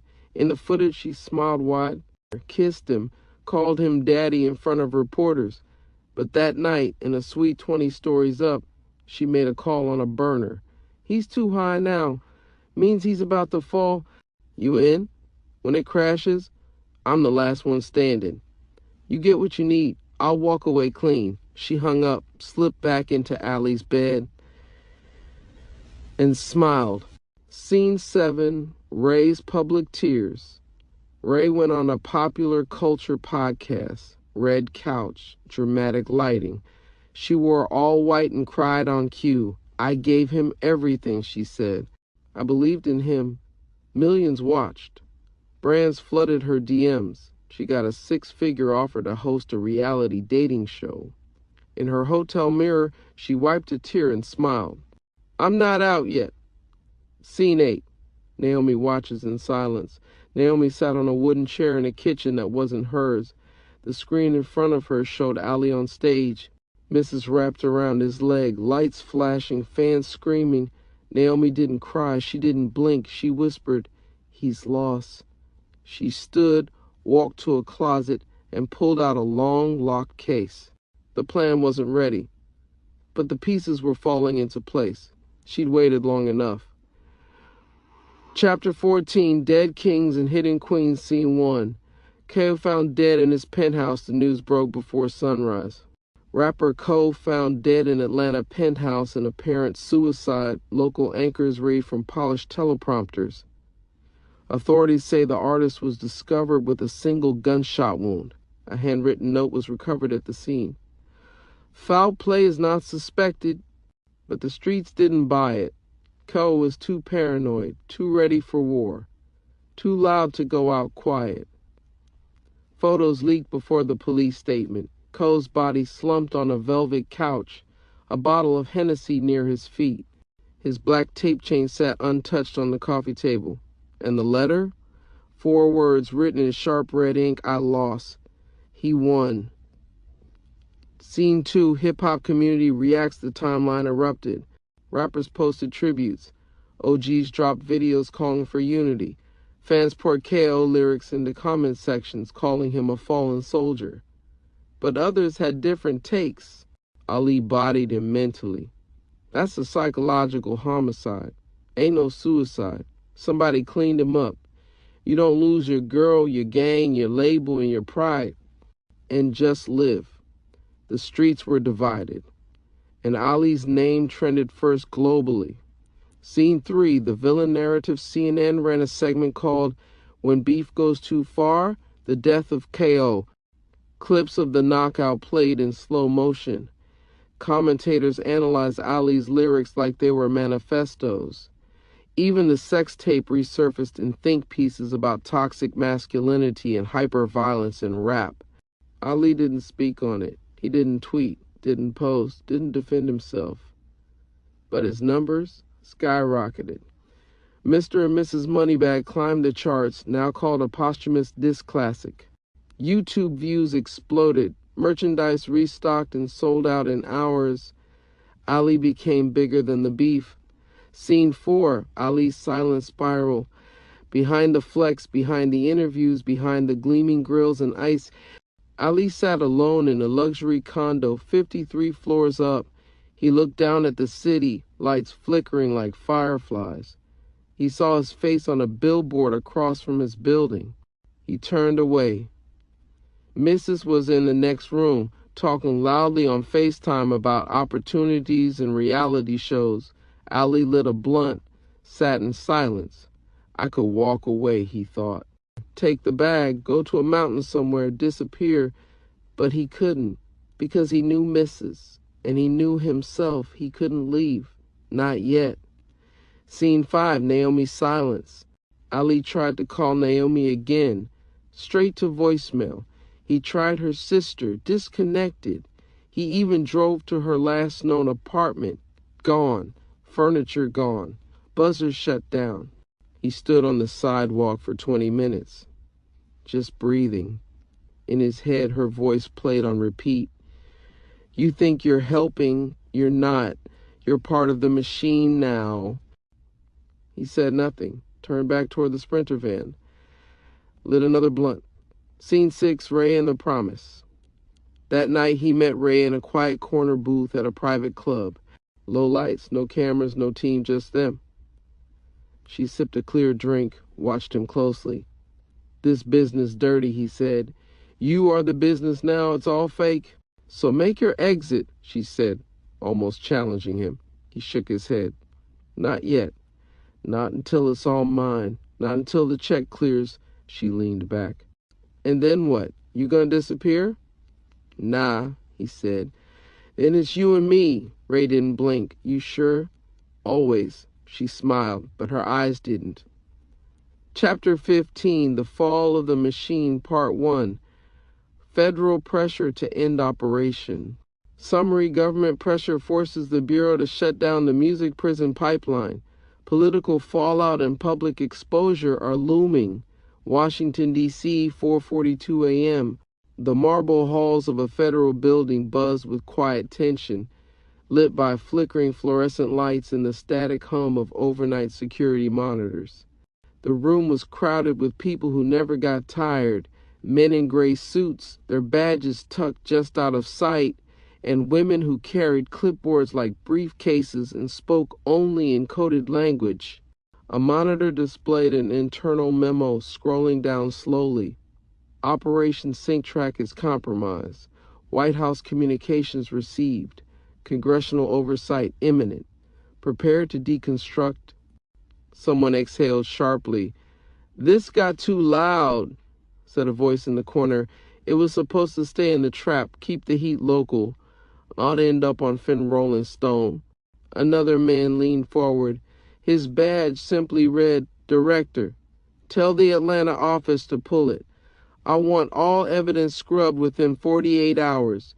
If they can't do it quietly, they're out." A junior liaison, nervously flipping through a dossier, spoke without raising his head. "But sir, Ali's charting globally. The media thinks he killed Coe. Mrs. and Ray are milking the spotlight. The distraction is working." "That's exactly the problem," the director said, eyes icy. "Distractions get traced. Tracing leads to truth. We don't sell truth, we sell silence." He stood up. "Shut it down. Burn it. Every file, every drop of metadata. Start over. Silence in the room. Then movement. Fast. Purposeful." Operation Sync Track had just been marked for erasure. In Atlanta, thousands of miles south, handlers were about to wake up to a countdown they never saw coming. Chapter 15, The Fall of the Machine, Part 2, Internal Panic Among Handlers. Summary: handlers begin deleting files, moving assets, and going underground. The operation is in full collapse. Atlanta, 6:58 a.m. location, a safe house disguised as a commercial office suite in West Midtown. The walls were covered in acoustic foam. The windows had no glass, only steel slats behind blackout curtains. A giant LCD monitor displayed split-screen live feeds, cell phone towers, burner calls, satellite overlays. And in the center of it all sat Langston, the lead handler for Operation Sync Track. He hadn't slept, not in the way humans needed. Caffeine pills and Cuban coffee had kept his eyes wired since the KO suicide broke news, since Ali started trending worldwide, since the calls from D.C. started flooding encrypted channels that weren't supposed to exist. Langston typed fast, one hand on the mouse, the other on a flash drive, transferring massive audio files, internal memos, surveillance metadata, and biometric analysis. Delete, re-encrypt, reroute. He muttered the process like prayer beads. A sharp knock at the door. "Who the f?" he hissed. The door opened before he could answer.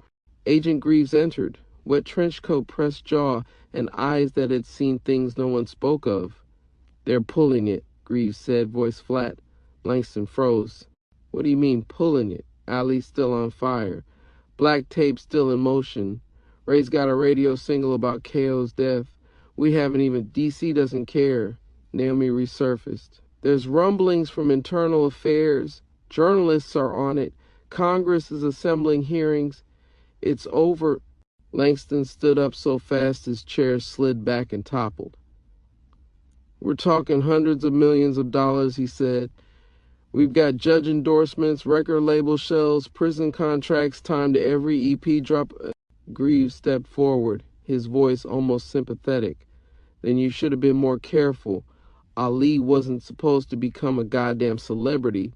He wasn't supposed to survive this long." Langston spat. A long silence. Only the buzzing of hard drives remained. Greaves checked his watch. "We've got 36 hours before oversight sweeps everything. Pull your files, burn the physicals. If I were you, I'd disappear." He walked out just as quietly as he came in. Langston stared at the massive server rack glowing behind smoked glass.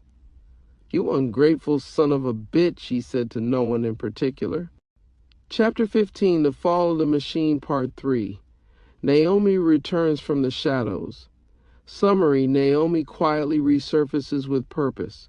Her demeanor is cold, calculated. She's come to end things. Savannah, Georgia. An abandoned warehouse near the shipyards, 3:11 a.m. Naomi leaned against the hood of a rental car, arms folded, face lit by the dim glow of a cigarette lighter. She hadn't smoked in years, but tonight, she needed something. Inside the car was a duffel bag.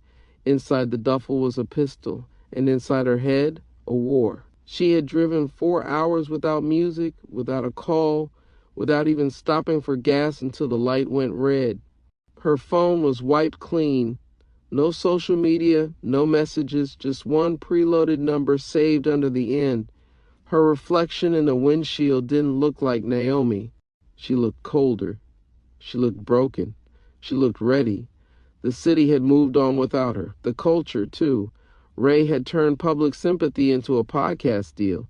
Mrs. was headlining strip club stages and red carpets in tribute lingerie, cashing in on KO's death with crocodile tears. But it wasn't the music business that haunted Naomi. It was him, Ali. He was on every screen, every playlist, every Instagram live, smiling, dripped out, surrounded by fans, by her enemies. That final night they'd spoken, she'd warned him. She'd pleaded with him. He chose the machine, and the machine always eats its creators. She flicked the cigarette to the ground, crushing it under her boot. Then she pulled out the burner. Her fingers hovered over the touchscreen, tapping out the message she'd rehearsed in her head at every red light and gas station. Meet me. No security, no camera crew, just you, one last time. She stared at it, sent it. The reply came instantly. Drop the pen. Naomi exhaled, lips parting like she'd been holding her breath for months. She didn't know what she was about to do, but whatever it was, it would end tonight. Chapter 15, The Fall of the Machine, Part 4. Naomi arranges final meeting. Summary: she sends Ali a direct message to meet alone, choosing a secluded location outside city limits. No security, just them. Atlanta, 3:37 a.m., Ali's high-rise condo, Buckhead. Ali was wide awake, high as hell, wrapped in a robe, pacing barefoot on imported marble, while his phone buzzed and pinged like a slot machine. His face was lit by the giant floor-to-ceiling window that gave him a skyline view he once thought was only reserved for drug lords and movie villains. Now he had one too. He just wrapped a call with Apple Music. Moneybag Records' debut EP hit #1. Streams were in the millions. A movie role offer sat unread in his inbox. Ray was trending. Mrs. was booked for Europe. And the beef with KO, dead in the ground, literally. He was winning. He was undeniable. Then his burner phone, one he hadn't used since Naomi disappeared, buzzed once. He almost didn't check it. Meet me, no security, no camera crew, just you, one last time. Ali's lips parted. The message was short, cold, like it'd been written with gloves on. He stared at it, unsure if it was bait, a setup, or a goodbye. Still, his thumbs moved on autopilot, dropped the pen. The dot appeared seconds later. Stonecrest Ridge Lookout, outside the city, near the old stone quarry. Ali blinked. They used to sit up there in his Crown Vic back when he was a beat cop and she was just a med student with big dreams and a nervous smile. Before the flash, before the chains, before everything, for a moment he hesitated, but it wasn't fear, it was nostalgia. Get the truck, he barked into the intercom. No security, no driver. He pulled on a plain black hoodie, left the chains behind, and tucked a 9mm into the glove box. As he walked out, the city glittered behind him, billboards playing his face, murals of his lyrics, his voice echoing from the open windows of passing cars. None of that mattered tonight. Only Naomi, and whatever this was going to be. Chapter 15, The Fall of the Machine, Part 5, The Overlook, Setting the Stage. Summary: Ali arrives at the Overlook as the sun sets. The atmosphere is tense and quiet. Naomi waits, expression unreadable. Stonecrest Ridge Lookout, 4:29 a.m., rural Georgia south of the city. The Overlook was as silent as a tomb. The wind was dry, laced with the sharp scent of pine needles and red dust. An old wooden guardrail stretched along the cliff edge, faded and chipped from years of sun and storms. Down below, the stone quarry sat hollowed and abandoned, just a bowl of black earth and broken equipment. Naomi stood near the edge. No coat, just a sweater pulled over a tank top and faded jeans. Her sneakers were dusty. Her hands were in her pockets. Her breath came out in little clouds. She heard the rumble before she saw the headlights. Ali's black SUV crept up the winding gravel path, tires crunching like distant thunder. He stopped 30 feet away, killed the engine, and stepped out without a word. No chains, no entourage, no press, just a man who looked like he hadn't slept in days but was too high on himself to care. They locked eyes. Neither moved. Ali took slow steps forward, his hands in the front pocket of his hoodie. The sound of the wind filled the spaces between them. "You picked a hell of a spot," he said finally. Naomi didn't answer right away. She looked smaller than he remembered, tired but not weak. "You remember what you told me here?" she asked. Ali squinted. "What?" "Back when you were still riding patrol. Crown Vic, 2 bent hubcaps. You brought me here and told me you'd never be bought." She turned and faced him fully. "You said, 'I'm here to protect people who don't even know they're in danger.' Remember that?" Ali scoffed, shoving his hands deeper in his pocket. "A lot's changed." "Has it?" she asked, stepping toward him. "Or did you just finally sell yourself for the right price?" Ali's jaw flexed. His eyes drifted down to the quarry. A hawk circled below. "You ain't been around. You don't know what I've done. I know what you've become," she said. Silence again, the kind that makes your lungs feel heavy. Naomi looked over her shoulder, then back at him. "Why'd you come?" Ali shrugged. "You texted." I answered, "You didn't think it was a setup?" He smiled faintly. "Only for a second. And you came anyway." He stepped closer. "Of course I did." The sun had not yet risen. The sky was just beginning to lighten behind them. The wind picked up, stirring Naomi's hair. She looked at him for a long time, and then her eyes began to shine. Chapter 15, The Fall of the Machine, Part 6. Naomi and Ali reunite in silence. Summary: they speak softly at first. Naomi is emotional but composed. She tells him what he's become and how it's killing him and everyone around him. The air between them hung thick with everything that hadn't been said. Ali stood just a few feet away from her now, close enough to smell her perfume, faint jasmine, the same one she wore when they used to lie on the floor of her apartment, planning futures that never happened. Naomi turned her head, trying to hide the way her lip trembled. "I used to pray you'd call," she said. Ali didn't move.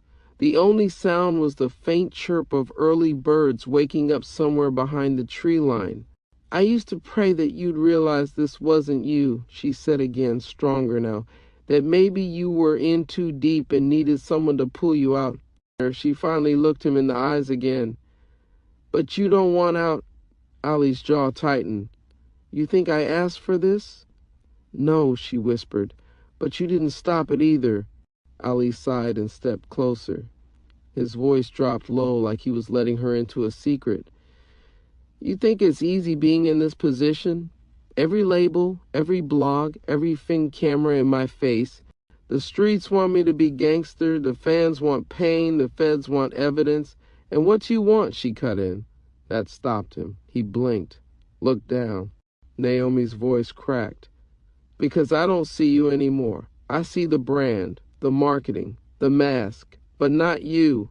This is the only way I get to fight them," he said. From the inside, I'm doing more for our people from this seat than I ever did in uniform. Naomi shook her head slowly. No, you're just one more piece in their game, another puppet. Just flashier strings. Ali looked away. A long silence followed. Then she stepped up to him, closer than she had the whole night. She reached up and gently touched the side of his face. Her fingers traced his jawline, the beard she used to trim for him, the cheek that once only smiled for her.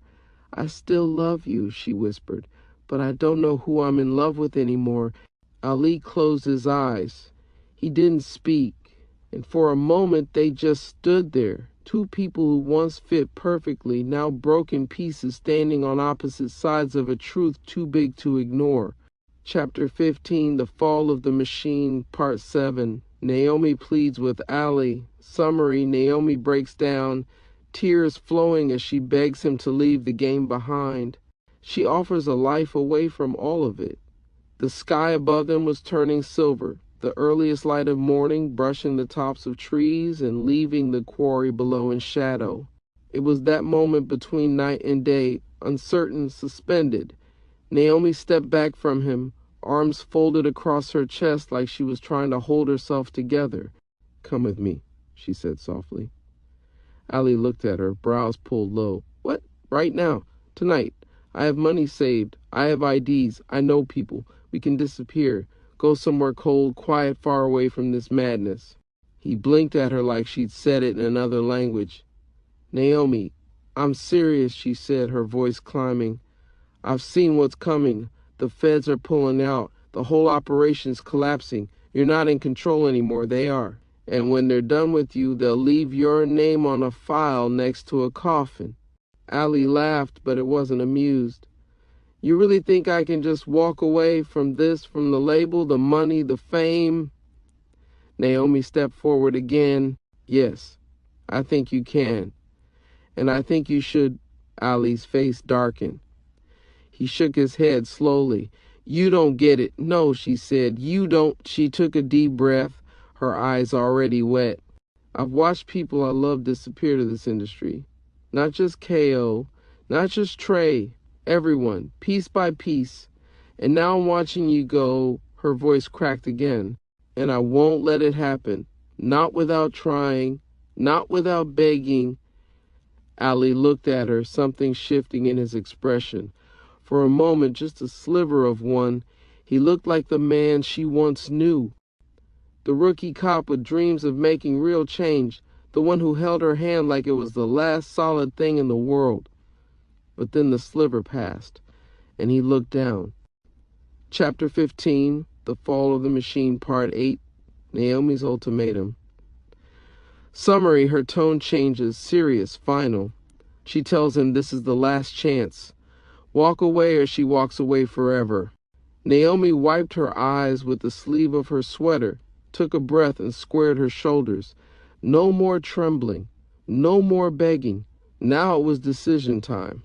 Ali, she said, voice flat now like a gavel dropping, this is your last chance, not just with me, with everything. He raised an eyebrow. That a threat? No, she said, it's mercy. Ali smirked, but it didn't reach his eyes. She continued anyway. You walk away from this. Tonight, I'll disappear with you. I'll protect you from what's coming. But if you don't... She paused, her jaw clenched tight. If you don't, I'll walk. For good. Ali stared at her, lips parted, then laughed. You serious right now? Naomi didn't flinch. Do I look like I'm playing? He stepped back, shaking his head. You want me to throw away everything I built? All this power, this label, this life, this image? You want me to just disappear into the woods with you like some fugitive? No, Naomi said. I want the man I fell in love with to still exist. He died when the badge came off, Ali snapped. No, she said softly. He died when you stopped caring who you had to become to win. Ali walked a slow circle, hands in his hoodie pockets, staring out over the quarry.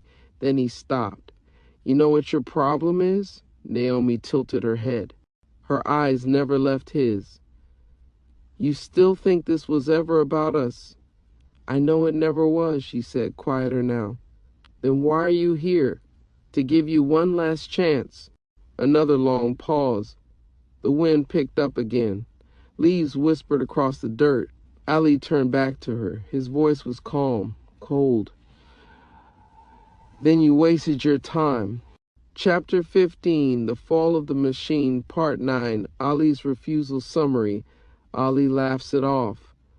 He mocks the idea of quitting.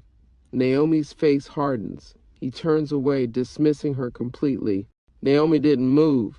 She stood rooted to the earth as if the wind alone would push her over. Ali took a step back, looking her up and down like he was done with the conversation. You think I'm giving this up? After everything I bled for, everything I built, all the heat, the cameras, the dirt I had to crawl through? He gave a short, humorless laugh. Are you crazy? This is my dream, and you want me to walk? Naomi's fingers curled into fists at her sides. Her jaw clenched. Ali took another step back. Nah, he said, shrugging. You soft, Naomi. Always were. That's why you'll never survive in this world. He paused, then added with a sneer, Go run back to your little safe corner and let the adults finish the war.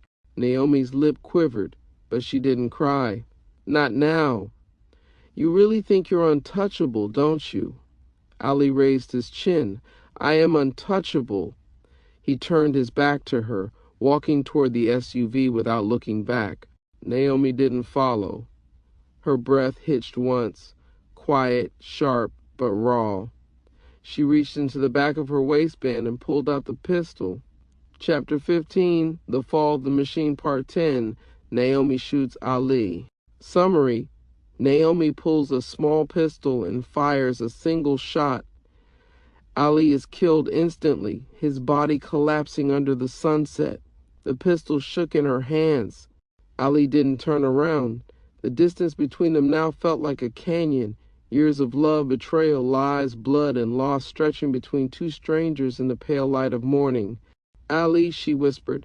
He paused just for a second, and in that second maybe he felt something. Regret, love, or maybe just the wind changing. He turned his head slightly, his profile outlined against the soft glow of dawn. Don't do anything stupid. Naomi's hand steadied. I already did. The shot rang out. Ali's body twisted unnaturally mid-step, knees giving out beneath him. He dropped face first into the red Georgia dust. No words, no last look, no final plea. Just silence. Then sirens, footsteps, badges, guns, shouts. But by then Naomi was already on her knees, hands in the air, the pistol lying beside her like it had always belonged to someone else. End of chapter. Author's note. This work is a piece of fiction, built from real fears, whispered truths, and shadows stretching across culture, commerce, and incarceration. While dramatized, the core of this story is rooted in a chilling rumor, long whispered in activist circles, underground forums, and barbershop debates, that the same hands pulling strings in the music industry are also turning locks in America's private prisons. One source suggests that the major hip-hop labels, Warner, UMG, Sony, and the largest private prison corporations, CoreCivic Geo Group, are owned or influenced by the same people. That the system doesn't just tolerate violence in music, it incentivizes it. That artists aren't being signed for their talent, but for the crimes they can be linked to. That fan bases are being monetized like future inmates. No official proof. No names, no paper trail, just one long chain of blood, bars, and billion-dollar checks. If this makes you uncomfortable, good. Maybe it should. Anthony Harrison.